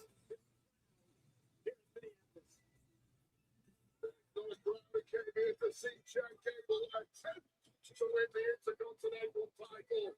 They came to see him win the Intercontinental title. The state of Minnesota represented on his boots, the colors of the NFL's Minnesota Vikings on his tights and knee pads.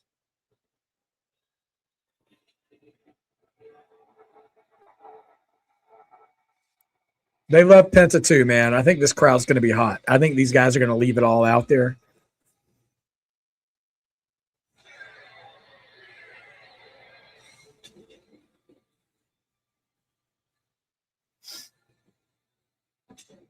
Penta looks good, man.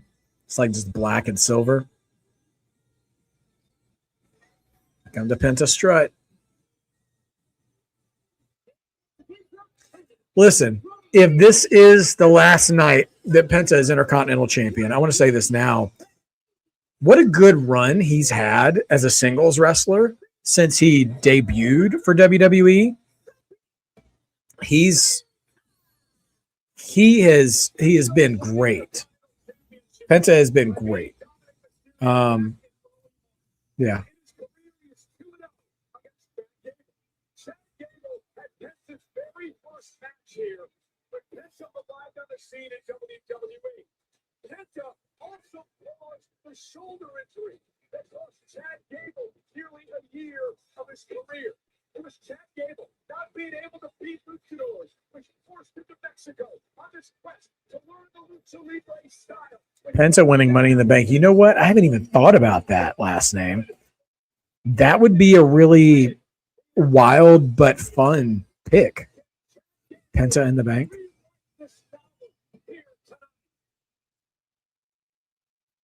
Gable is so tan.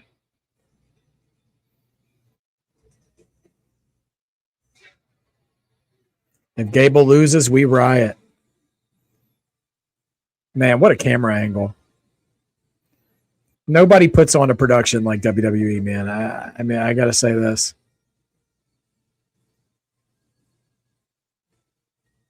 This match was brought to you tonight by Wheatley American Vodka.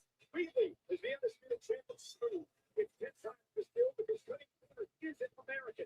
Tonight, they celebrate the superstars aiming to achieve their own American dream. Grab an American Mule today with Wheatley, the official vodka of WWE. Please enjoy. Don't let KO know Chad stand right. Never, not since Andre the Giant. No bubble. Does he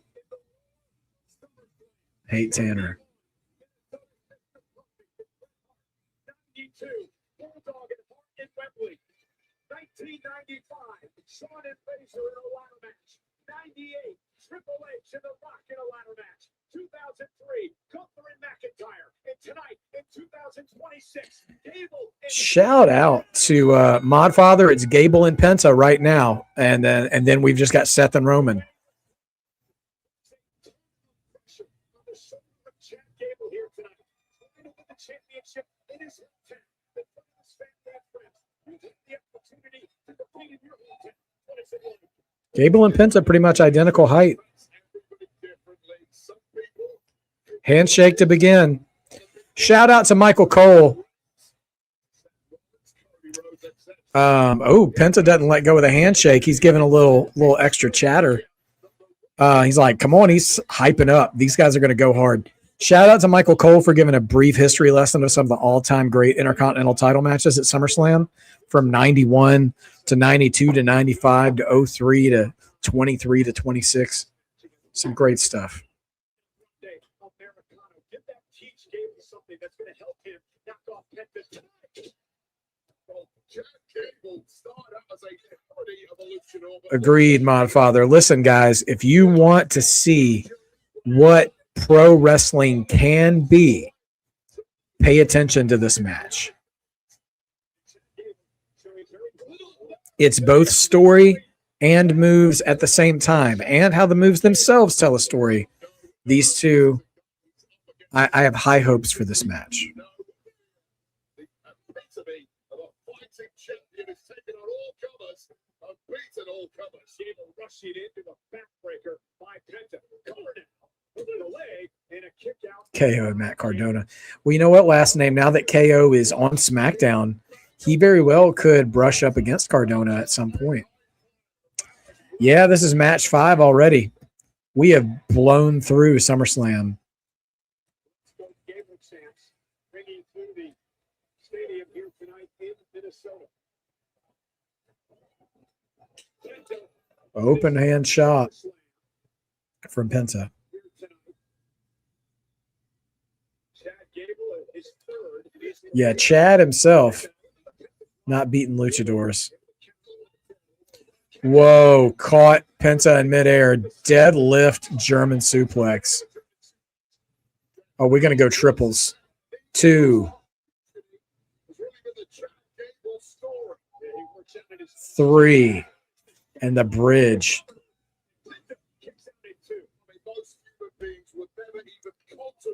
A&B combos. This has the potential to be match of the night, but man, oh man, night 2 has had us on the edge of our seats. This has been a better booked night of SummerSlam than night 1, and I got to give them credit. I was not looking forward to this night as much as I was night 1. And they've done great here. Turning left when we thought they were going to turn right, and yeah, it's been great stuff. Thank you, A&B. I think this could be match of the night, match of SummerSlam. Period.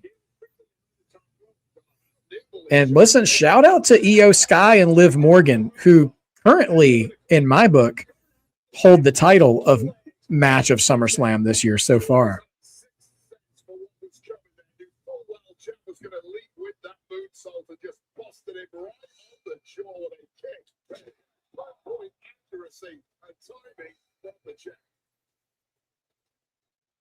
This is what it gets interesting. When both men have a couple of knocks on that body, can they move quite as well as they were in the early going? Seems to be effective for. And a spectacular Penta as Gable gets his boots up. And Gable must take that with a critical lock here. Penta, ankle lock, center of the ring. Penta able to send Gable over the top, open to the floor. And now Penta with a Big dive from Penta out to the floor. High risk indeed. Gable's holding that shoulder. Chad, you better be selling, dog. Please be selling.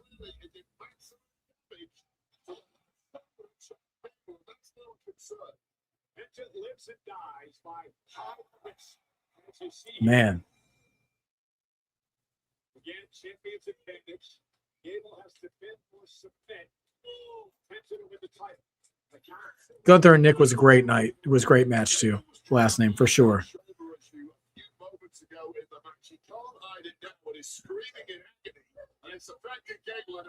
Oh, Penta driver. 2. Woo. Gable kicks out. We are keeping track of how many times Gable hooks the ankle lock too. Not how many times he grabs his leg, but he has to actually have it locked in.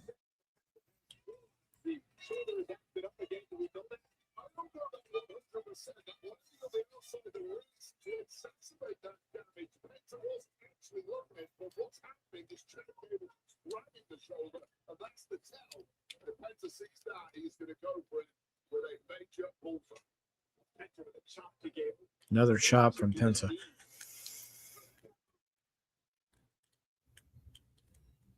Not afraid to stand toe-to-toe with his opponents. Man, they're chopping. Instead of going boo-yay with the punches, they're going boo-yay with the chops.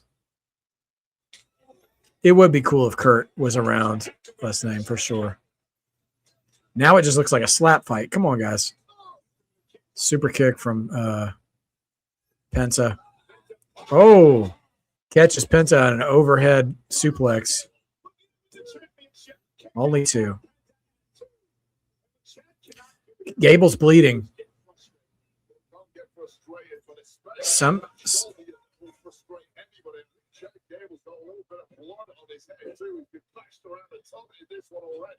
And if he's smart, he'll try and end it here. And with Penta a long way out, this is a giant leap from Chad Gable, but he's capable Oh, wow. Headbutt misses, and Penta catches him into like an armbar. Wow. Oh, he just yanked back the arm.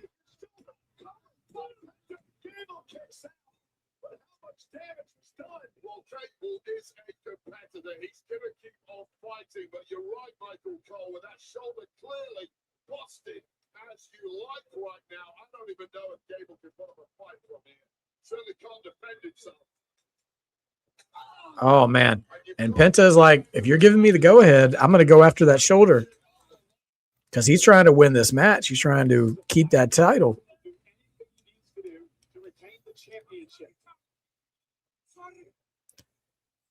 Oh, man, he's doing a little, I'm sorry, I love you.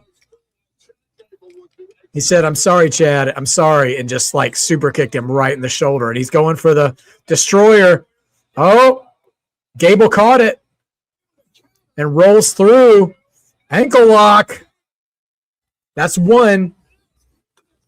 Rolls through, breaks out of it. Oh. Reversal puts Chad on top. Oh, hanging armbar over the ropes.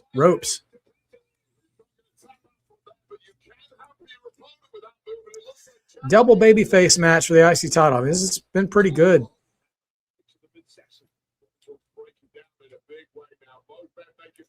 Oh, my gosh. Oh, Penta was going for the destroyer on the apron. Misses. German suplex on the apron. Down goes Penta. What a great sequence there. I love how they keep teasing the destroyer. Like, that's twice. Penta has almost got it. They are really putting over the threat of that move. Moonsault, he got all of that. Took Penta right out.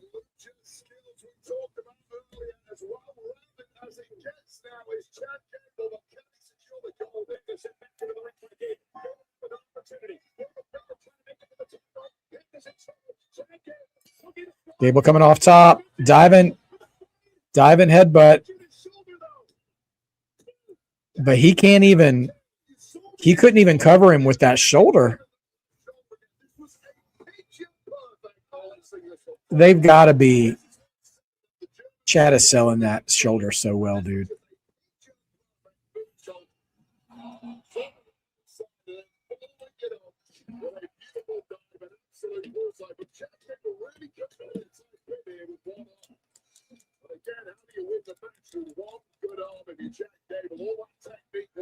Yeah, Chad's bleeding.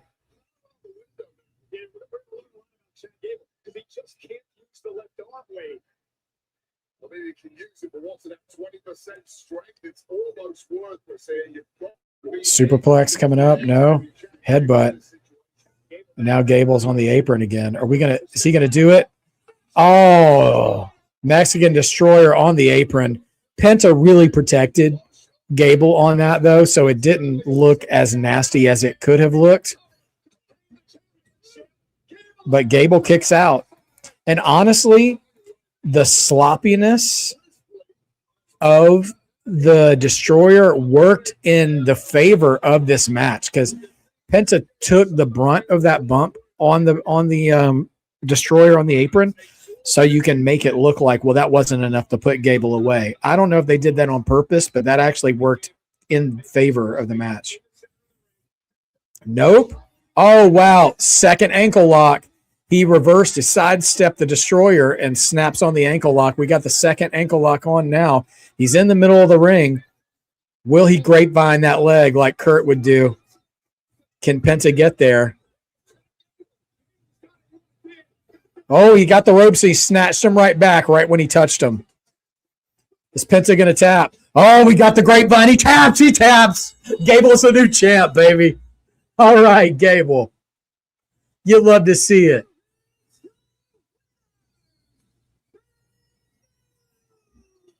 Two ankle locks.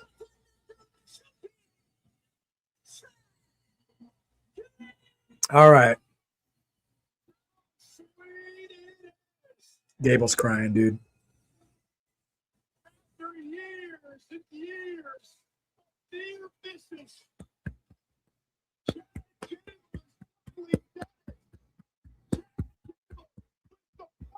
Salute to Chad Gable. We've had 3 title changes tonight. That just dawned on me. U.S. title, IC title, women's title, all new champions. Ain't no way Seth is winning. Man. Love to see it. And listen, what a run by Penta, too. Penta, absolutely great champion. All the Gable family. Oh, Chad, if you cry, I'm going to cry, and we're all going to cry. Penta's here. Penta's going to lift him up. Oh, he yanks the belt back.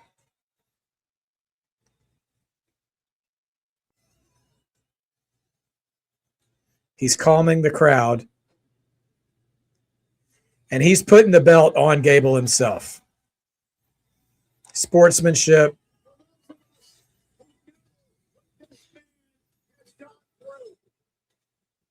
Excellent angle. Excellent story. From the depths of deception to the heights of redemption. Chad Gable learns to respect luchadors, and in earning that respect, finally can beat one. And he's now the Intercontinental Champion.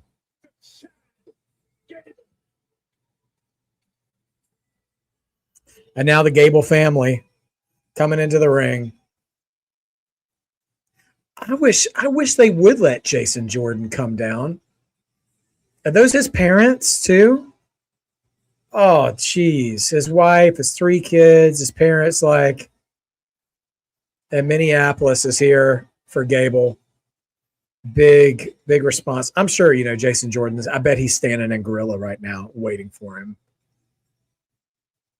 The music is still a little something, but are we going to promo? A Gable promo? Shut up, Steven.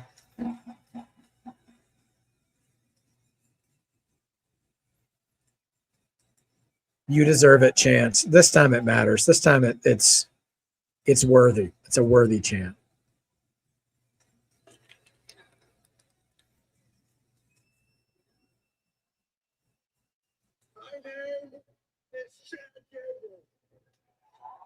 My name is Chad Gable.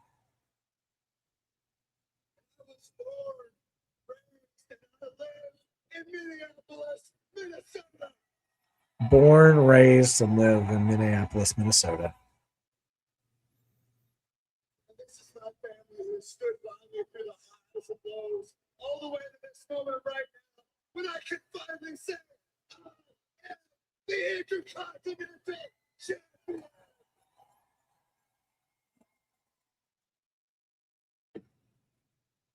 How can you not love this?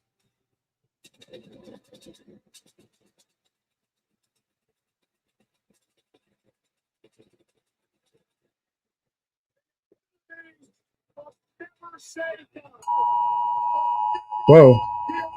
Sorry, everybody. A silver alert in my area. Yikes. Minnesota, the mug root beer guy. Please tell me this is not an angle. It's weird, though.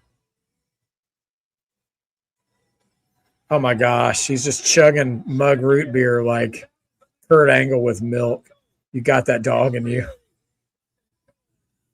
TKO will slap an ad on anything, won't they? Why does that look like Pat McAfee or something, Ugh.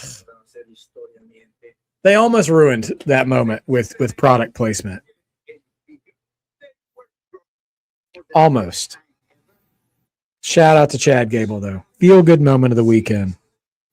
Between that and Nick Aldis's return to the ring.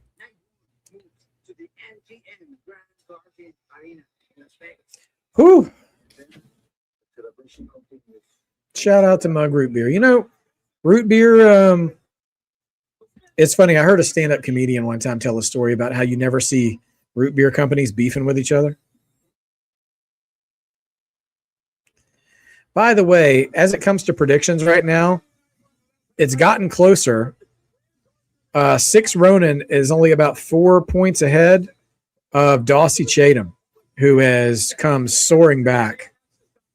So we'll see. We'll see how it goes from here. Then on the following night, Saturday, September 12th, Ryan Garcia and Cargill face off in the welterweight championship at T-Mobile Arena. Tickets available on Access.com. It's a huge Mexican Independence Day weekend. But right now, Six Paz Ronin X still in the lead. Coming up next, it is our main event. It's for the World Heavyweight Championship. All right, main event time. Here's a look at Crypto.com, the world-leading cryptocurrency platform celebrating their 10-year anniversary. This country was built for those willing to take a chance. We don't wait for opportunity. We create it. America is the land of the free and the home of the brave. And as history proves, fortune favors the brave. True power belongs where it started, with us. We the people.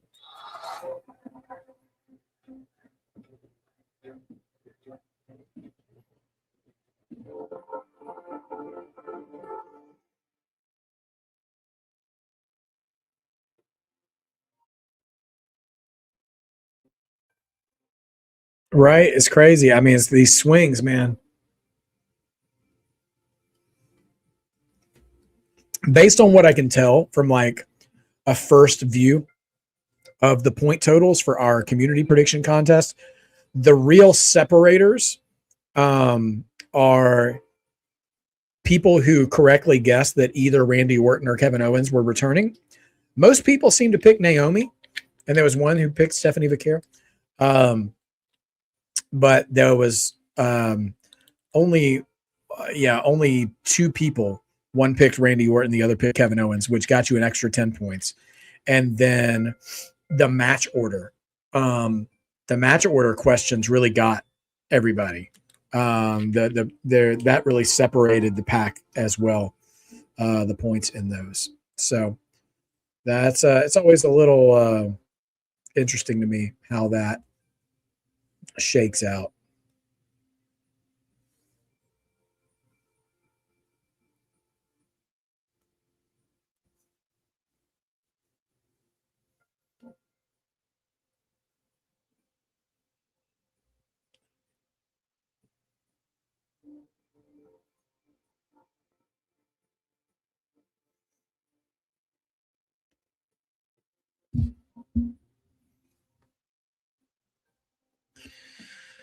All right. Well, we should have an interesting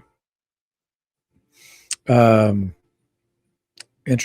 to look forward to with Chad Gable as Intercontinental Champion. It's going to be a pretty good division, I think. You know, with him holding the title, he's going to be putting on some good matches. You just know he is. Big question: will we see the bloodline? Yeah, I mean that is the bonus question. If we get any kind of bloodline involvement in this match. We haven't seen or heard from any of them. You know, of course, when it comes to PLEs, we don't get a lot of backstage segments or kind of like, you know, interview segments or anything like that. We pretty much just get straight matches. So, yeah, there hasn't been a peep out of the bloodline tonight. So, yeah, we'll see what happens. We'll see what you know, things are held in store for us with this final match. Is it just going to be straight up one-on-one? Because we really haven't had much bloodline involvement with Seth this entire build this time. It really has been just kind of one-on-one. So, yeah. I am curious how regardless what happens to Roman, if we are going to get him interacting with the Usos and Jacob tomorrow, yeah, how he will respond to their losing the match. So yeah, we'll see what happens for sure. I would be very curious to see if he sends forth some kind of edict to try to have all three of them in Money in the Bank so they can control the briefcase. But I don't know. I don't know what will happen.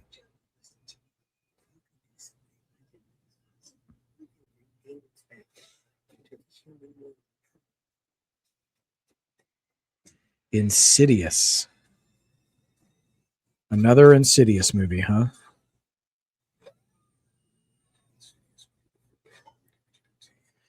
I always get Insidious and Sinister confused. Money in the Bank, October 10th. Boy, you know, them not doing a main roster PLE in September and letting Triple Mania be it is intriguing.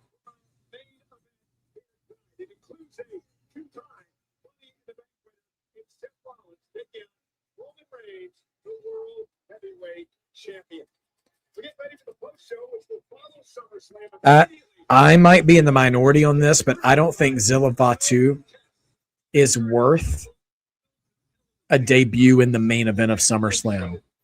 I feel like he is a B-level PLE debut at best, like a JC Mateo was. Yeah, you're right, Swaby. They ain't announcing the numbers. And honestly, man, I know that's a sign that they didn't sell as many tickets as they want to, but honestly, that kind of takes it out for me. I don't really care how many people showed up. Like, that looks like a good crowd. As long as it looks like a good crowd, and more importantly, they participate like a good crowd, I don't care how many people are there. I don't care how many tickets they sold. Like, I don't need that to be publicly discussed information for me to enjoy it. You know, that's all for them. And they can tweet about that. I don't need to see this.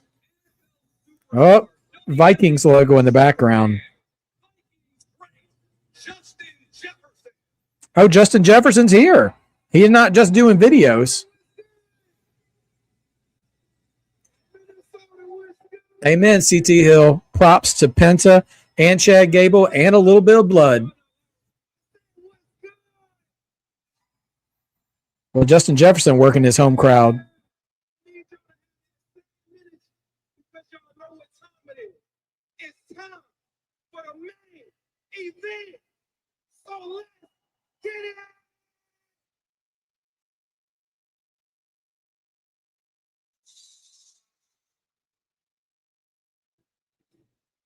Justin Jefferson, he plays for the Minnesota Vikings, Sophie Dovey. He might be the most popular player that plays his position in professional football right now. Swaby, 100%. That's exactly what it is. People make revenue by being negative, and like that's just not what we do here on this channel. Like I started my channel because I love wrestling, not because I want to make everybody else complain about wrestling, you know? And if that means it takes me forever to get memberships and super chats on this channel because not as many people want to watch me because I actually like wrestling, so be it. I would rather be a non-monetized channel that bonds with you guys over what we like than rant and rave for hours every day, you know, about what we don't like. And I just, I've always had that mentality about wrestling. I always will. Wrestling is so much better when you find ways to enjoy it. And I'm not saying to like lie to yourself, you know, and pretend it's good when you're not enjoying it. But, you know, I would just rather spend time talking about the things that I like. And like, case in point, Gable and Penta, man, that was fantastic. Liv and Io. I didn't love that Liv won the match, but those two put on a fantastic match. Seeing Nick Aldis come back to in-ring competition and tear it down with Gunther, like it was so great to see him knock off all that ring rust. He did that. Thank you, last name. It's a very kind thing for you to say. And you know what? Seth and Roman, their kind of back and forths on Raw have exhausted me a little bit. But I tell you what, they are going to advance their story, and they are very good storytellers, even if sometimes it feels like same old stuff. You know what, Sophie Dopey, that's fine. I do think that Fatal 4-Way could have been longer if they were cooking good in that match, and then it was just kind of over. I felt like they could have had a longer finishing sequence or something. But they did a good job. I mean, like I didn't hate the match. I think honestly saying that there was a match you wish had gone longer is also a backhanded compliment, right? Because you're enjoying it and you wanted to see more of it, you know? That doesn't sound like complaining to me, you know? But if Seth comes out to the Shield again, or you think Seth's left that in the past, I tell you what, when he decided to do that at that Royal Rumble that year, that was a stroke of genius. I'm curious. I'm not sure if he would do that again, because that would mean he has to come through the crowd, right? Well, we're about to find out. Here it comes. Seth always does something special, though.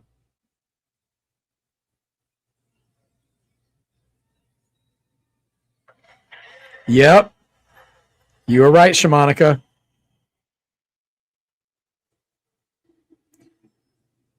Or at least the intro. Here comes the fire.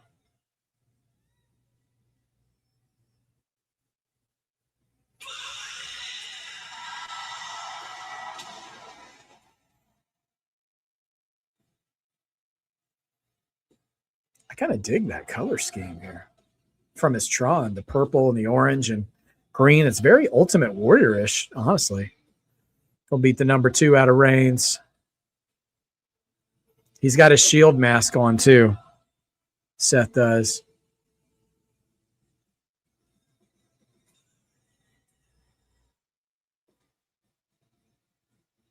An interesting story about the gear that Seth Rollins is wearing tonight. He said the white and these colors indicate that he believes his redemption arc is complete tonight. He returned from injury and he was on a that was signified by the black and the depth of the missionary. Tonight is his free flow. It was 3 hours last night. So, Fidufi, what's he crying about?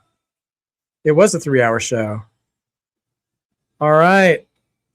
The death of the visionary, huh? This thinks his redemption is complete. Okay.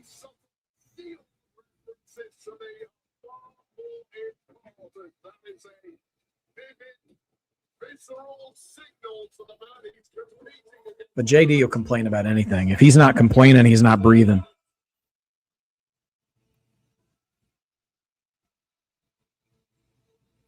The Buzz Lightyear.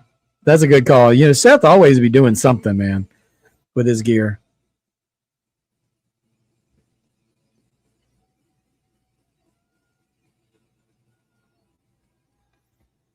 All right. Crowd getting hyped.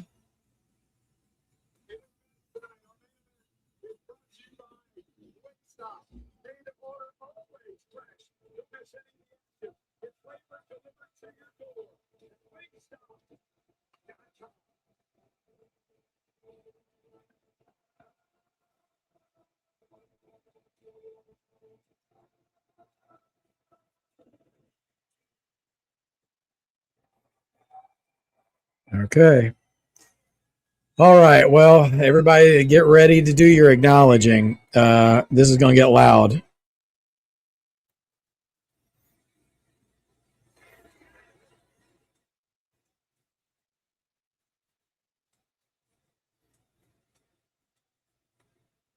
I wonder if Roman will have a special entrance or if he just comes out ready for business.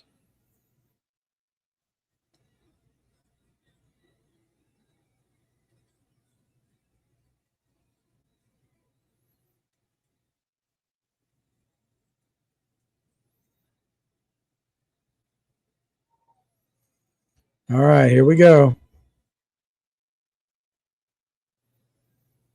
No, I didn't see he got ESPN moment of the night.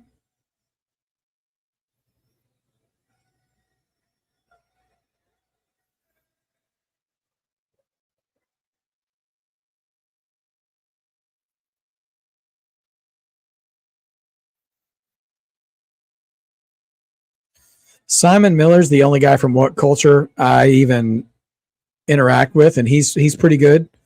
But I wouldn't agree that they're not negative. At this point, I would say Cultaholic is probably more negative because most of the guys from What Culture left to go do that. But yeah. All right. A man's ear. Oh my gosh.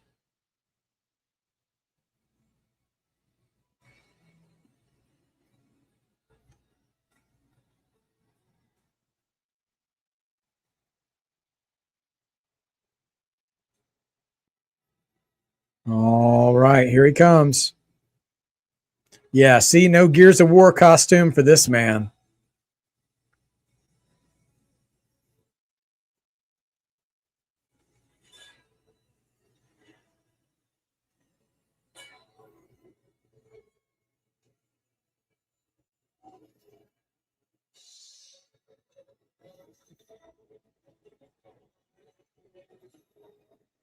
That OTC is a little graffiti-ish. I kind of like that.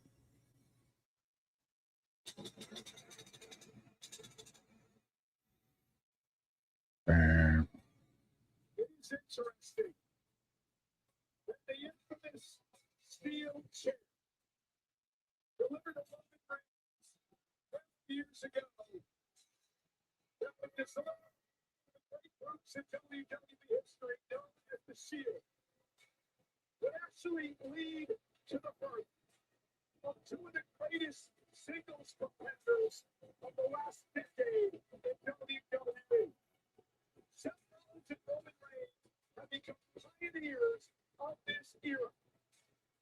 They never left WWE. They got us to where we are today. And now, once and for all tonight, There's Sophie Dopey. They might give us one more surprise, but I don't know what it's going to be.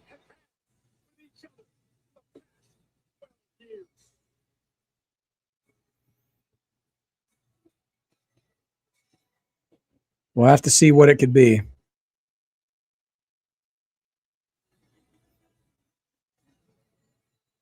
Roman Reigns, of course, had the fourth longest reign as undisputed champion in history. Start at SummerSlam, end at SummerSlam. Yeah, for real.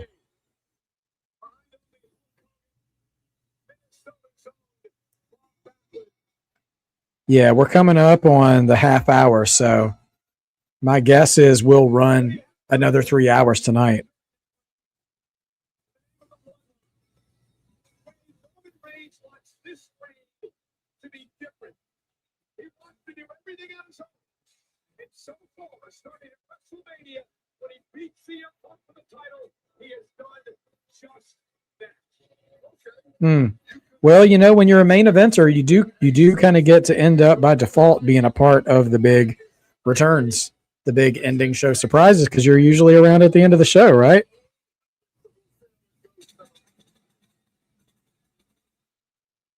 Lots of pyro before the match.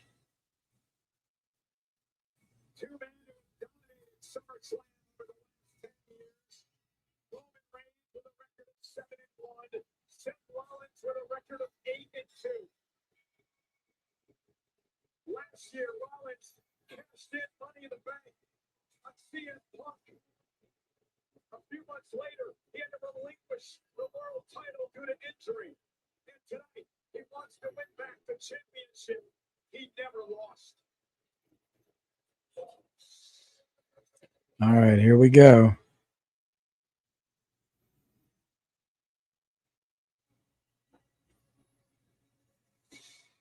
Let's head up to our ring announcer, the great Alicia Taylor.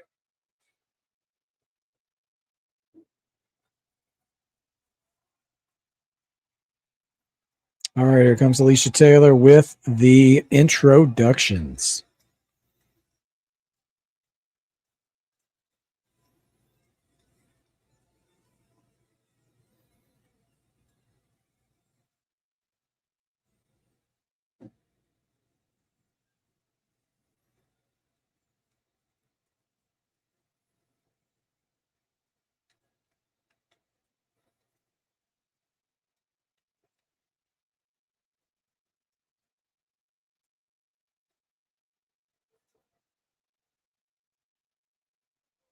Man,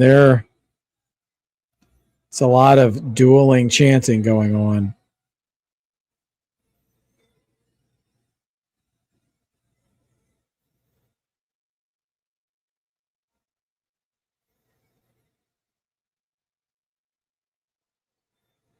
Haku, huh? Maybe. The following contest is scheduled. Okay. Where's Dean Ambrose sign?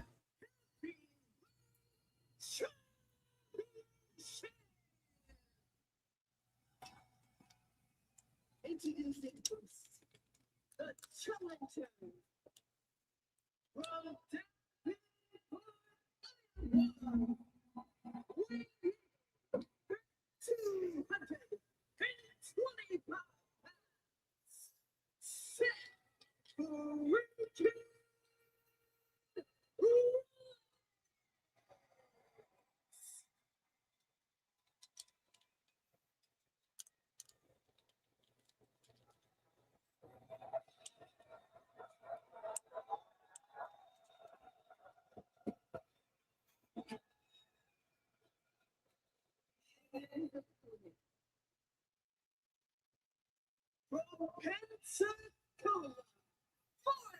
Puts down Dean Ambrose returning to WWE. Yeah, I would be shocked if somehow John Moxley showed back up in WWE without anybody knowing about it.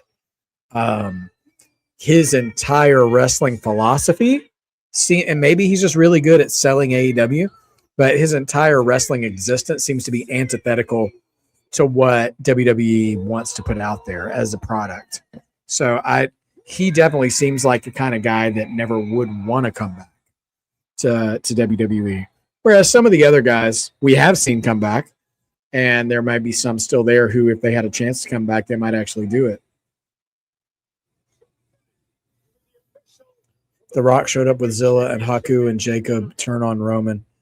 Yeah, I mean, I got to say, shoehorning the bloodline into the finish of this match with some kind of swerve, I do feel like would be some kind of, it feels forced because they have really, really, really sold this match as just about Roman and Seth. So I don't know if we'll get any from them. Is Seth going to wrestle in that top, the best I can call it? Okay, he's not. All right, here we go. Yeah, right, Dawsey. For real, dude. Little create a character. A little CAW. Oh, it was a white shield vest. I just noticed that now. It's a shield vest, and he's saying he's been redeemed from that time. It's a neat visual, and it would have been great if you had done anything in the build to suggest that. But, you know, I didn't notice it was a shield vest until he actually took it off.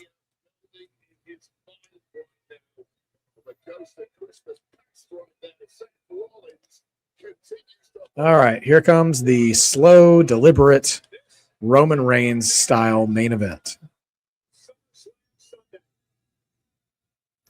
Everybody turn on your slow cooker.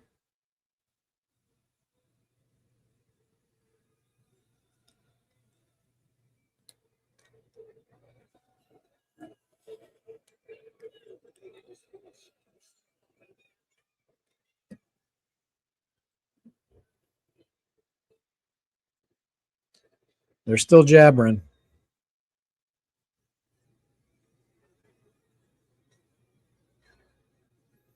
I don't know if it's Roman's vest or if it's Seth's vest, but it's clearly a nod to Shield stuff.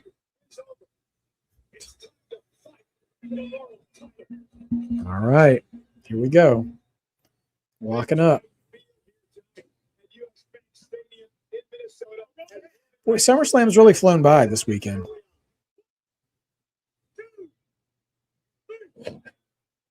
Was always going to be Roman Reigns' advantage here. How does Roman keep his championship tonight? He has to keep the red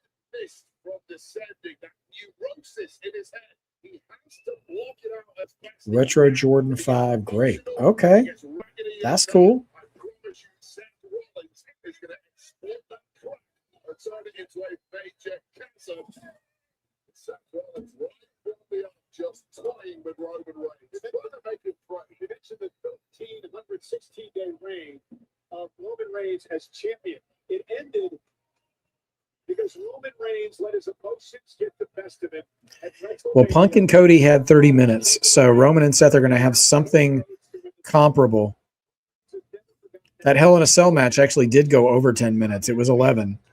It was 11 minutes and 40 seconds.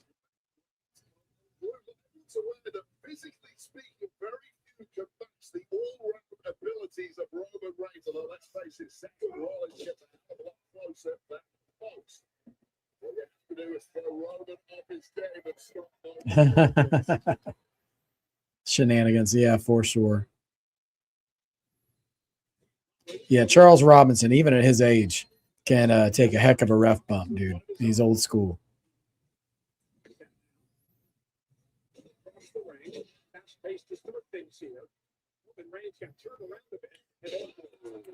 I did see Punk say that he didn't care where he wrestled on the card, which is kind of funny considering he made such a huge deal out of main eventing WrestleMania. But I guess now that he's done that, maybe he feels fine about it. Most respected superstars in the world. There is a historical legend between these two. Whatever they encounter. It's completely one-sided in favor of Rollins. Yeah, again, Reigns this wildly. Seth Rollins now teeing off on the champion Roman Reigns. Well, Seth is just baiting Roman in at this point. He's inside. CM Punk has did a good job of gauging the crowd by calling out just about any and every potential challenger to see, I think probably to help test the waters and see what matches they'd want to see. So, I'm interested with that.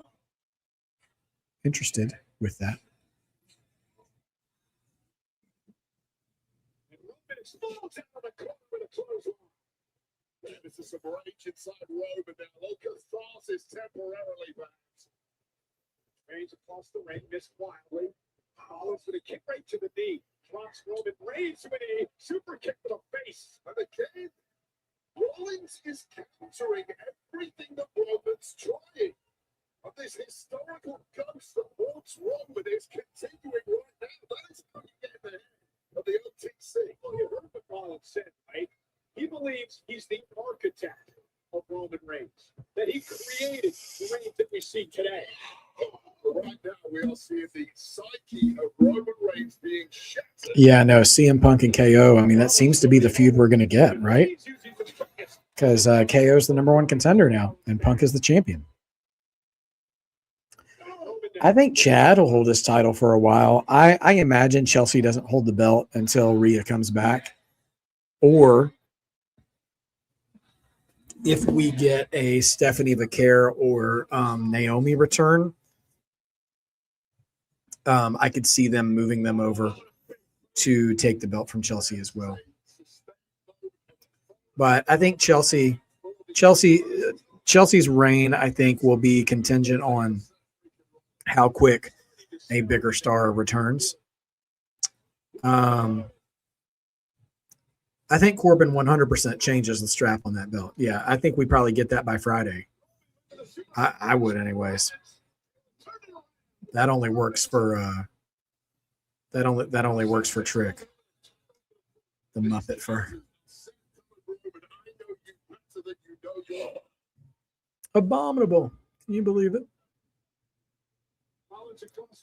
Suicide dive. Knocks out Roman. Yeah, I know, Sophie Dophie.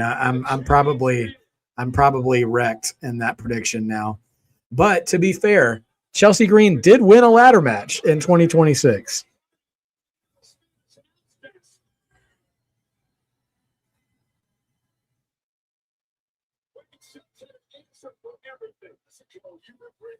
The entirety of Roman Reigns' career, he does not have off nights. He does not have kryptonite unless Seth Rollins is the great way to describe it.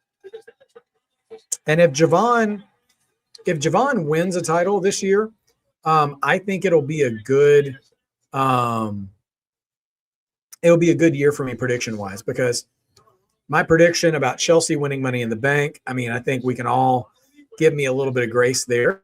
Obviously, none of us foresaw the injury to Rhea, and the fact that Chelsea did win this match is a good sign. And my other prediction that I knew early on wasn't going to make it was AJ Styles going one-on-one with Leon Slater. And AJ, we didn't know he was going to retire a month into 2026. So, yeah, close enough, Dossie. Thank you. Yes. The fact that she still won a ladder match that resulted in her having the WWE title, which is basically what Money in the Bank would have done anyways. So, yeah.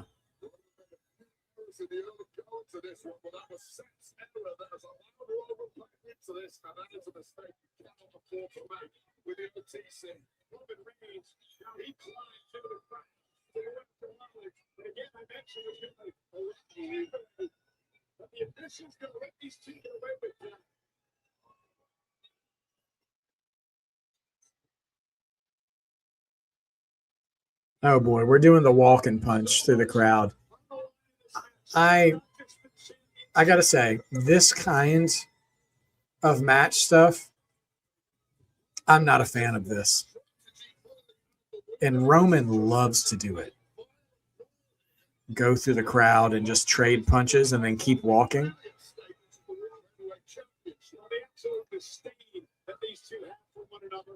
I mean, I think Seth likes to do it too. It's just a little wrestling trope that I don't enjoy.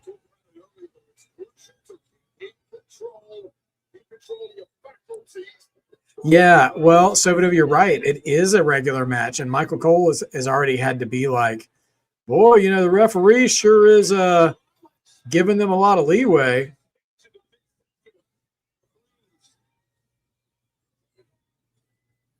So they're just ignoring the rules.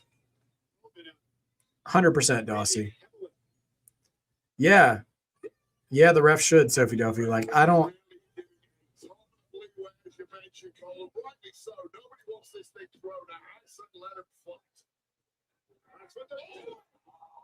Oh, suplex on the floor. That's not steel, Michael Cole.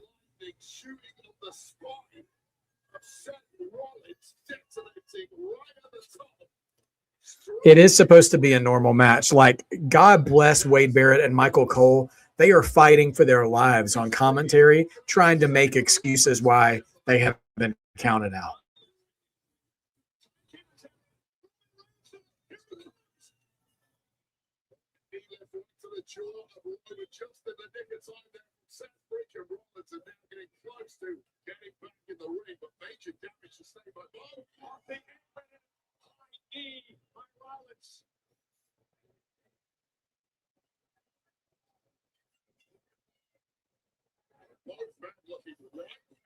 This stage, but we know they can ratchet through the gears. We see it time and again.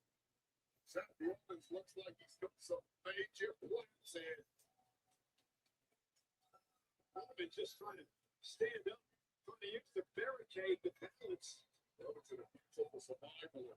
Seth Rollins has bloodlust in his eyes.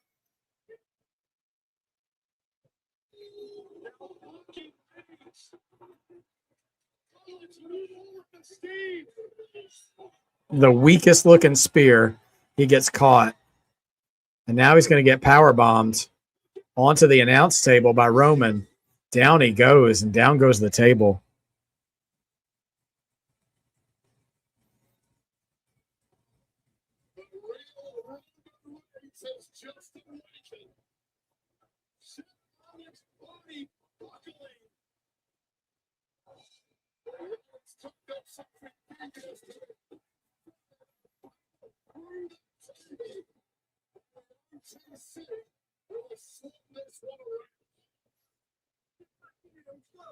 The official admonishing Roman Reigns to break the count.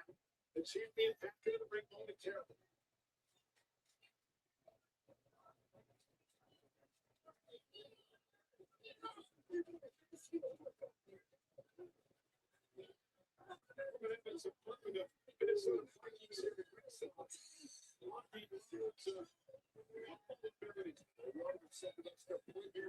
We've seen this from him in the past, from the deck. With not intended mind.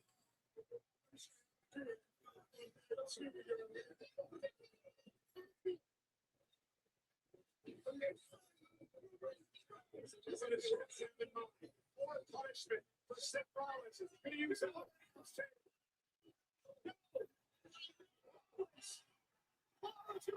Oh, now one good power bomb deserves another.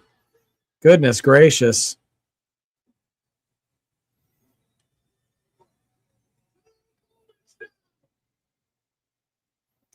Yeah, no, it's silly to have him interrupting the count, which, by the way, Punk and Cody did that phenomenally in their match. But, like, yeah, Roman trying to break the count when they just did a half mile around the arena is so silly.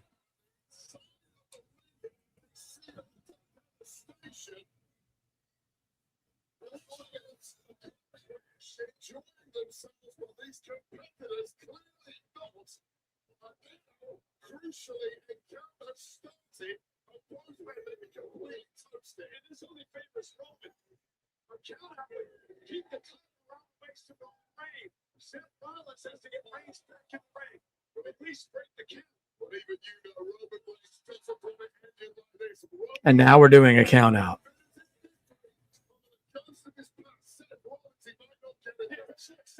The officials at 7. Reigns and Rollins trying to come down. Rollins is close. Reigns $1 billion. A count of 9. 9. Rollins beats the count. Reigns beats the count. Seth Rollins. Pedigree. 2.9. I tell you, Roman has one of the best kickouts in the business. Yeah, no, Punk and Cody did a very good job. Yeah, they exactly, like, they kept their outside shenanigans close to the ring so that way they could still implement the count out as part of the pressure there.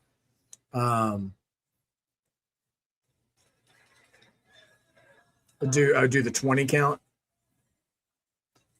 This is Awesome Chance from Minneapolis. I mean, it's long to see that these two are even moving at this point, but one man is moving better than the other. And Charles in a position. Rollins is in position. Roman Reigns trying to make it back to his feet. Rollins was looking for a Superman punch. Nope. Rollins kicks out. That's just an instinctive kick out for one of the greatest in history. Rollins has no clue where he's at right now. Going in for the kill. And simply beats him to the punch by the OTC. Man, the emotions starting to run through Reigns' brain. What do I need to do to beat him? How can I beat him? I gotta be honest with you, at this point in the match, this deep in the match, it's not about emotion, it's about who has those championship instincts, who has the drive, who has the grit, who can fight through this. Faculties are simply not fire into the mind as they were, but there's the prize on the line.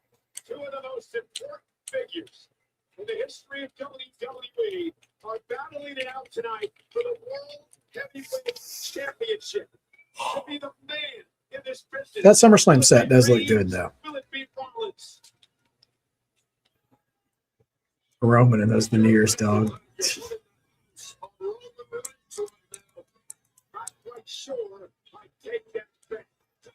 He's getting ready for a spear, I'm guessing.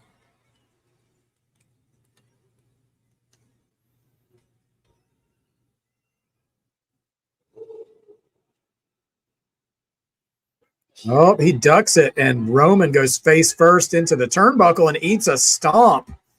Yo. 2.9. What? Oh, one night SummerSlam, we'd be 6 hours in.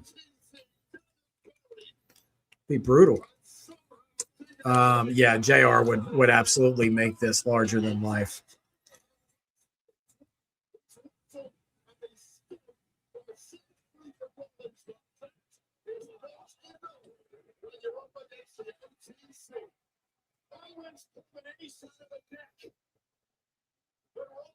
Rollins was able to kick out. What's going through Seth's mind right now? What's Roman said this week? You'll never be A1. You'll always be in my show. You'll always be one level below me. And in the eats at Seth Rollins, Seth wants to shove those words down the throat of Roman Reigns, and it might be about to do just that. Rollins lifting Roman up on his shoulder. This deep into a matchup that you've been bruised, battered, and bloody. Yeah, two of the most well-conditioned men in WWE today. We talked about it earlier. Yeah, I mean, this honestly, I think SummerSlam's been a good show over both nights. I don't think either night has been bad.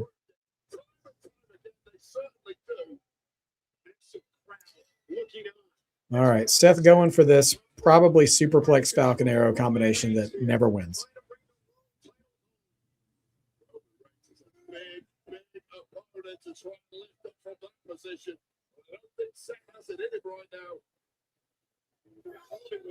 Oh man, Jesse on commentary. If we got sharp Jesse, would have been a lot of fun.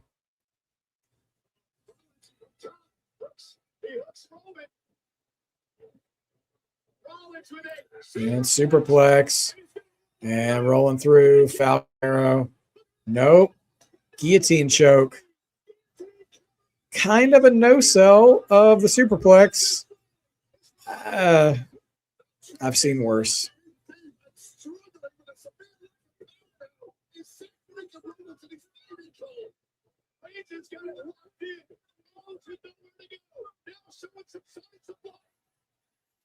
Seth fighting.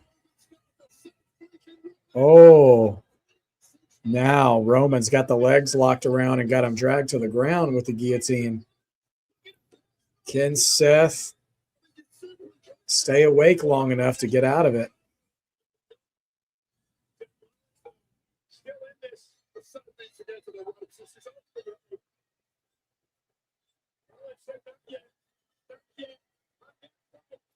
What if he just smiled and tapped like John Cena? That'd be hysterical.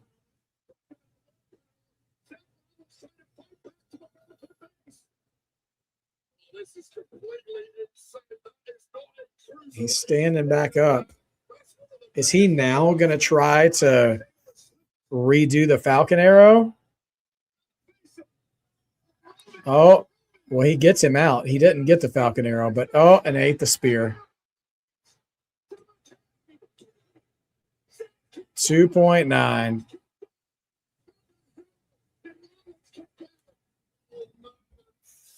Roman's teeth is cracking me up. At War Games, I don't know about all that.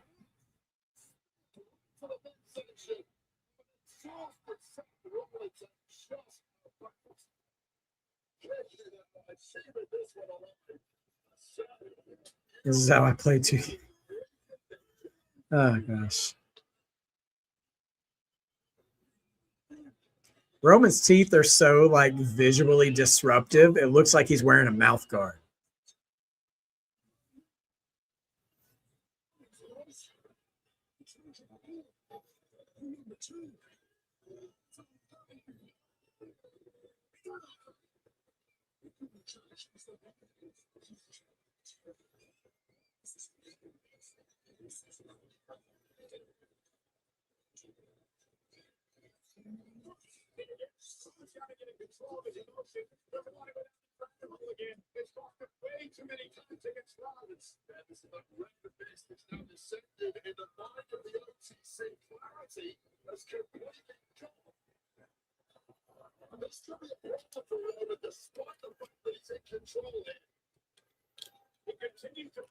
What's up, George?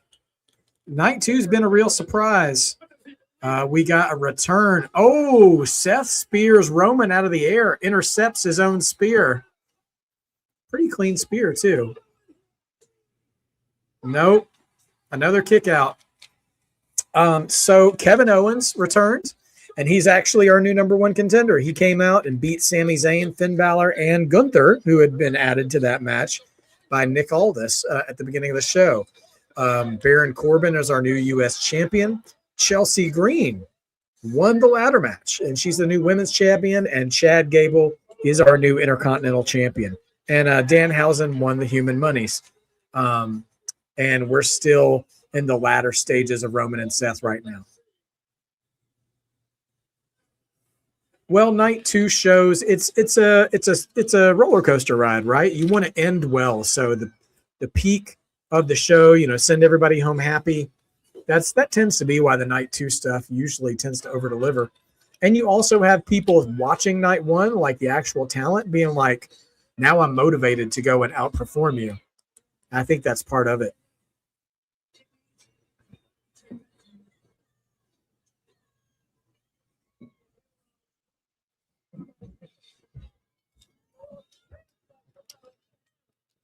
And Rollins' mind games continue.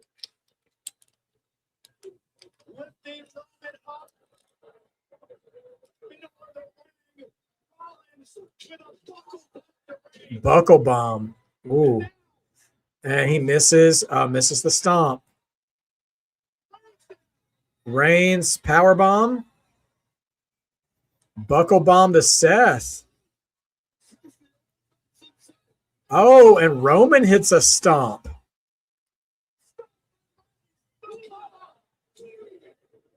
No. Boy, they stealing finishers and all this stuff.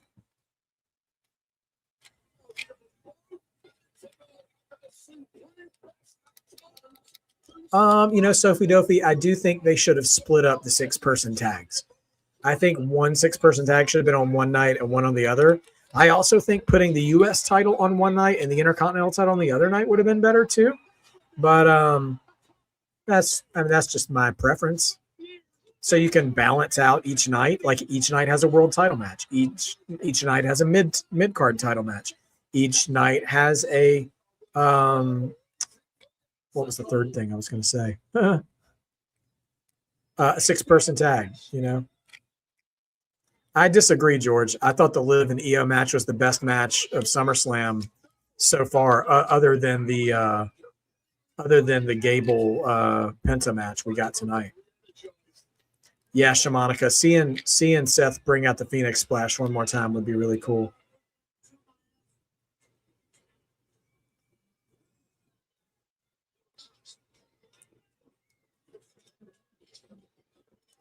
Roman's all ain't no big 3, it's just big me.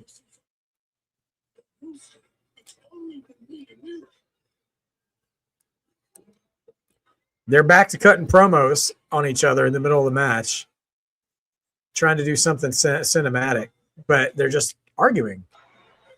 Like, we can't really hear what they're saying.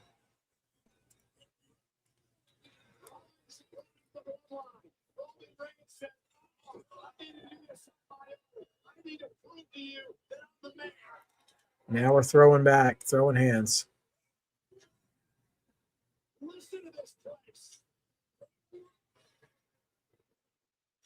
Tell you what, man, the crowd has responded to these guys, though. You cannot take that away from them.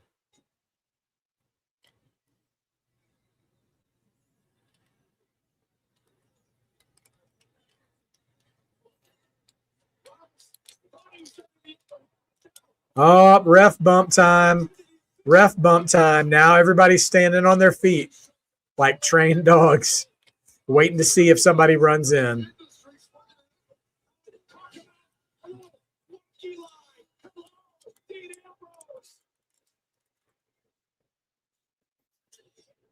I'm not saying she should beat Liv Morgan, but now that Sol Ruca is no longer Intercontinental Champion, I wonder if she'll challenge Liv. Paradigm shift. Michael Cole did say the third Shield member. He didn't say Moxley's name.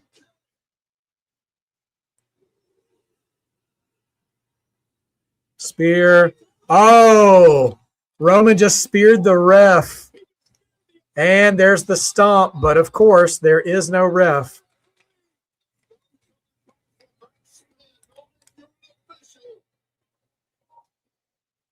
Yeah, George, that's a possibility too. We don't know how ready anybody is.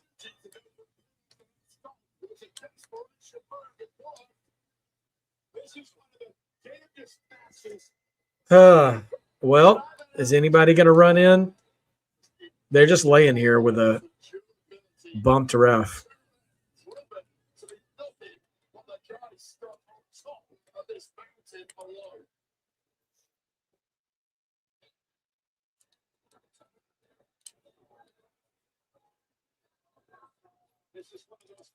Can I tell you what I think would be the stupidest thing? Is if the Vision interfered and then we find out that Seth has rejoined the Vision. That would be terrible.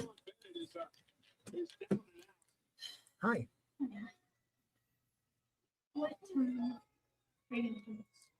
It's got to be like maybe 5 minutes left.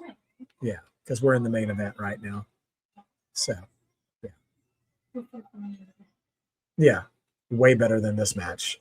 I'll tell you right now. No doubt. Seth and Roman. It's the last match. Seth is gone for a chair. Now, see, that is the level of tan I was looking for. Mm, Started this all 12 You're years getting there. ago. All right, here comes the chair. The Shakespearean chair of this feud. Seth getting ready to crack Roman in the back again.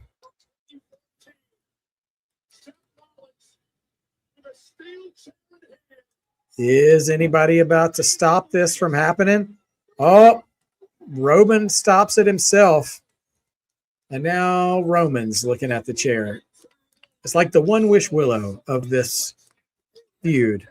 You want to use it. Actually, no. So WWE, it's not a wing stop chair, actually. It's just a regular old chair. Right.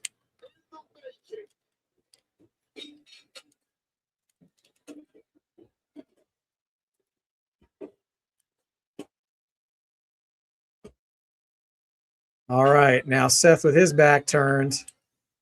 Is Roman going to use the chair? He's right there. So either swing it or don't. Roman's considering it. This is something I've been thinking about for a long time. There we go.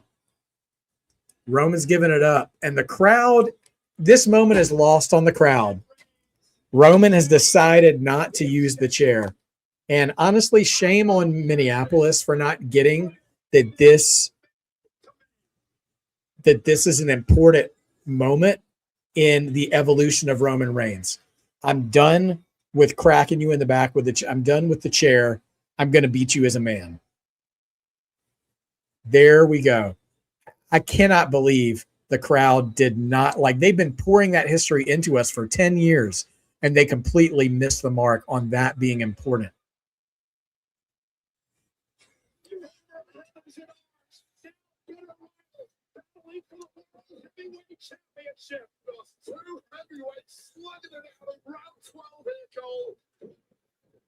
I think Roman's winning this match clean now.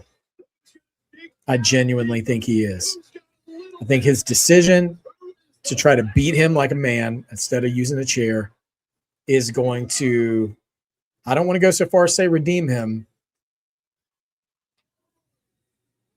I don't know how you can watch WWE, even if you weren't watching 10 years ago, and not know a part of that history because they say it until they're blue in the face. Yeah, I'm not saying this is going to mean a face turn for Roman, but I do think Roman wins. I think he wins this match clean.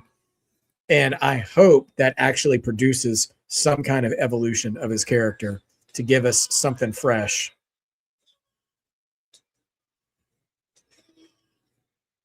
Keep slapping Roman in the face. Headbutt. Oh, we getting headbutts now. He said, "You gonna bring the island out of me." Kick, another kick, more kicks to the face. That ref stayed down, man. That ref sold that spear. I'll tell you that. They just keep throwing bombs back and forth, man. Oh, super kick, Superman punch. And they are just, spear caught into a pedigree. And now he's telling him, get up, get up, get up. He's aiming for that stomp.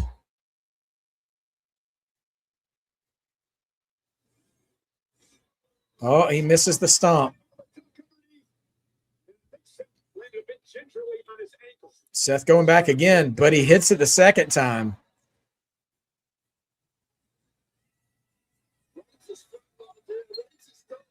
I don't think we're going to get a cash-in moment because it's not Money in the Bank, right? Seth, super stomp, misses, and spear. These two guys, yeah, they're really not selling each other's finishers at all. All right, running across the ropes. Another spear. Where's the ref? Is the ref back up yet? Okay, did this ref clock out for lunch? This has been one of the longest ref bumps of all time. The ref is selling Roman's spear better than Seth is. I'll tell you that for sure. Yeah.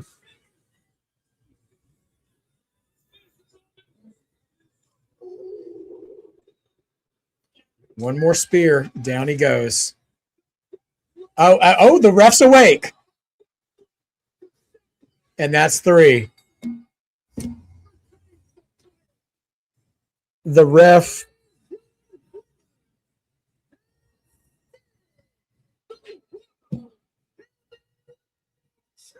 Well, Roman wins clean. And, you know, no interference from anybody else. And a real battle between both guys. But I'm telling you, that ref stayed off camera for what felt like 5 to 10 minutes. And then all of a sudden he slid back in, fresh as a daisy, once it was time for Roman's last pin, like right into frame. And I didn't care for that. Where we go from here is interesting, though. Roman is champion, and Oba is hunting for a title now that Brock Lesnar is done. All right, so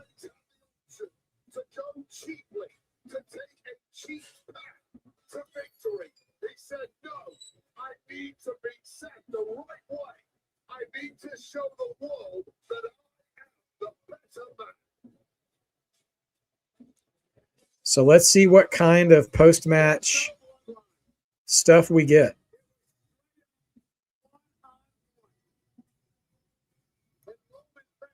Well, now there's nobody who has the best of Roman. And with that, we've got a new Coalition Predictions champion, Six Paths Ronan X. Congratulations, Ronan, on your victory.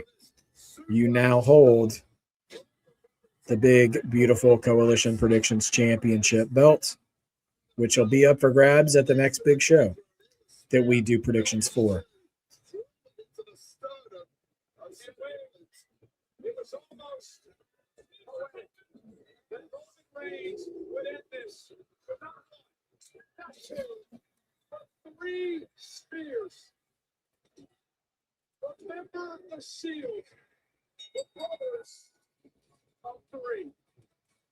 Justin Jefferson loving it at ringside. Ladies and gentlemen, Roman Reigns has now tied up all loose ends. Yeah, so there's nobody in wrestling now that kind of holds anything over Roman now, which would be a great time to introduce Oba into the equation, in my opinion. So we'll see what happens. Also, what does Seth do now? Seth just watching him in the corner.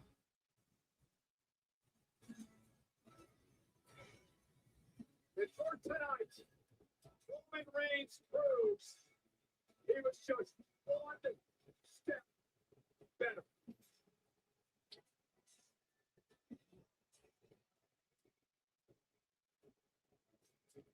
And they just staring at each other from one corner of the ring to the other. Will we get any kind of interaction between the two of them?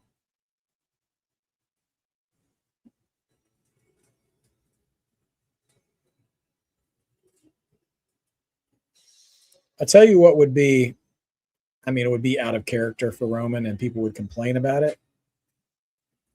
But if Roman walked over to Seth right now and just put his one in the sky to acknowledge Seth,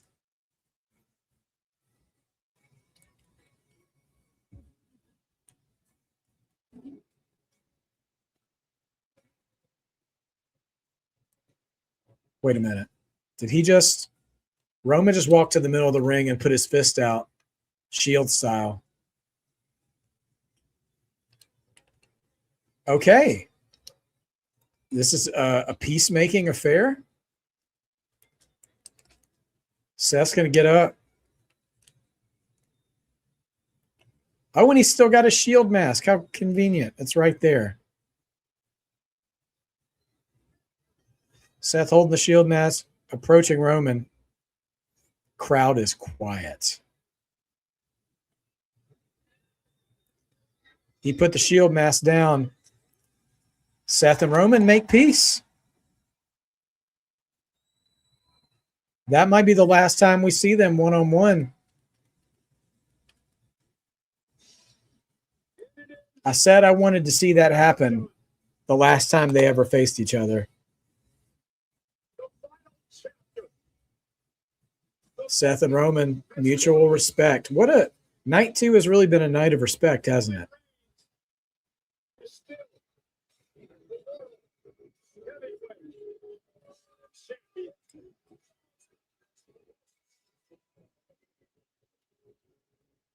Okay, and Seth slowly making his way to the back. Well, yeah, I think that's the thing. Roman's close to all chapters. So tomorrow, he's got to have something new. If only there were a new challenger looking for a champion. Wink, wink, nudge, nudge. Let's see what we're going to do.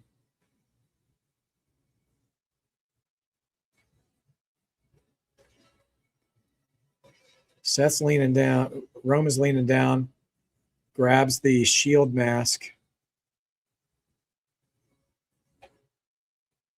Seth is walking off, though.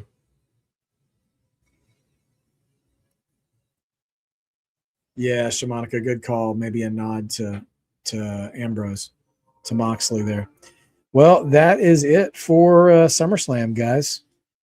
You know, I think that the Roman Seth match, for as not excited as I was for it, I think that was the best they could have done with it for me. I don't think I really would have asked anything more from it. So shout out to them for putting that through. Honestly, I thought it was a good show. We have the return of Kevin Owens. We also have Randy Orton back in the picture. Chelsea Green's a champion. Chad Gable's a champion. Baron Corbin's a champion. But Trick Williams could be getting elevation now. He doesn't have the U.S. title anymore. So, yeah, we'll see what happens here. There's a lot of possibilities and a lot of intrigue here going forward. So we'll just have to see where we go next. So Raw's tomorrow. Big NXT on Tuesday. We go back to NXT Underground, other title matches, and all that good stuff. And then, yeah, we'll have to see what the march to Money in the Bank brings us. I'm sure there will be qualifying matches probably and all that kind of stuff. And we'll have to see what we get moving ahead, guys. Well, thank you so much for joining me again for SummerSlam Night 2. It's been a pleasure. And for all the support you guys give, I really appreciate it. And hopefully there will be more stuff coming down the pipe for you guys soon. My weeks are about to start getting a little busier, and so we'll do our best to keep spending time together here for the streams and for other kinds of shows and stuff. We'll do our best for that. And in the meantime, you guys take care of each other. And hey, man, don't forget to believe. Believing makes wrestling better. And remember to find things to enjoy about pro wrestling, because there's a lot to enjoy right now. There were a lot of things you could find to enjoy this weekend, and plenty more coming down the way. You guys take care of yourselves, and I will see you guys very soon And until next time, see you guys soon.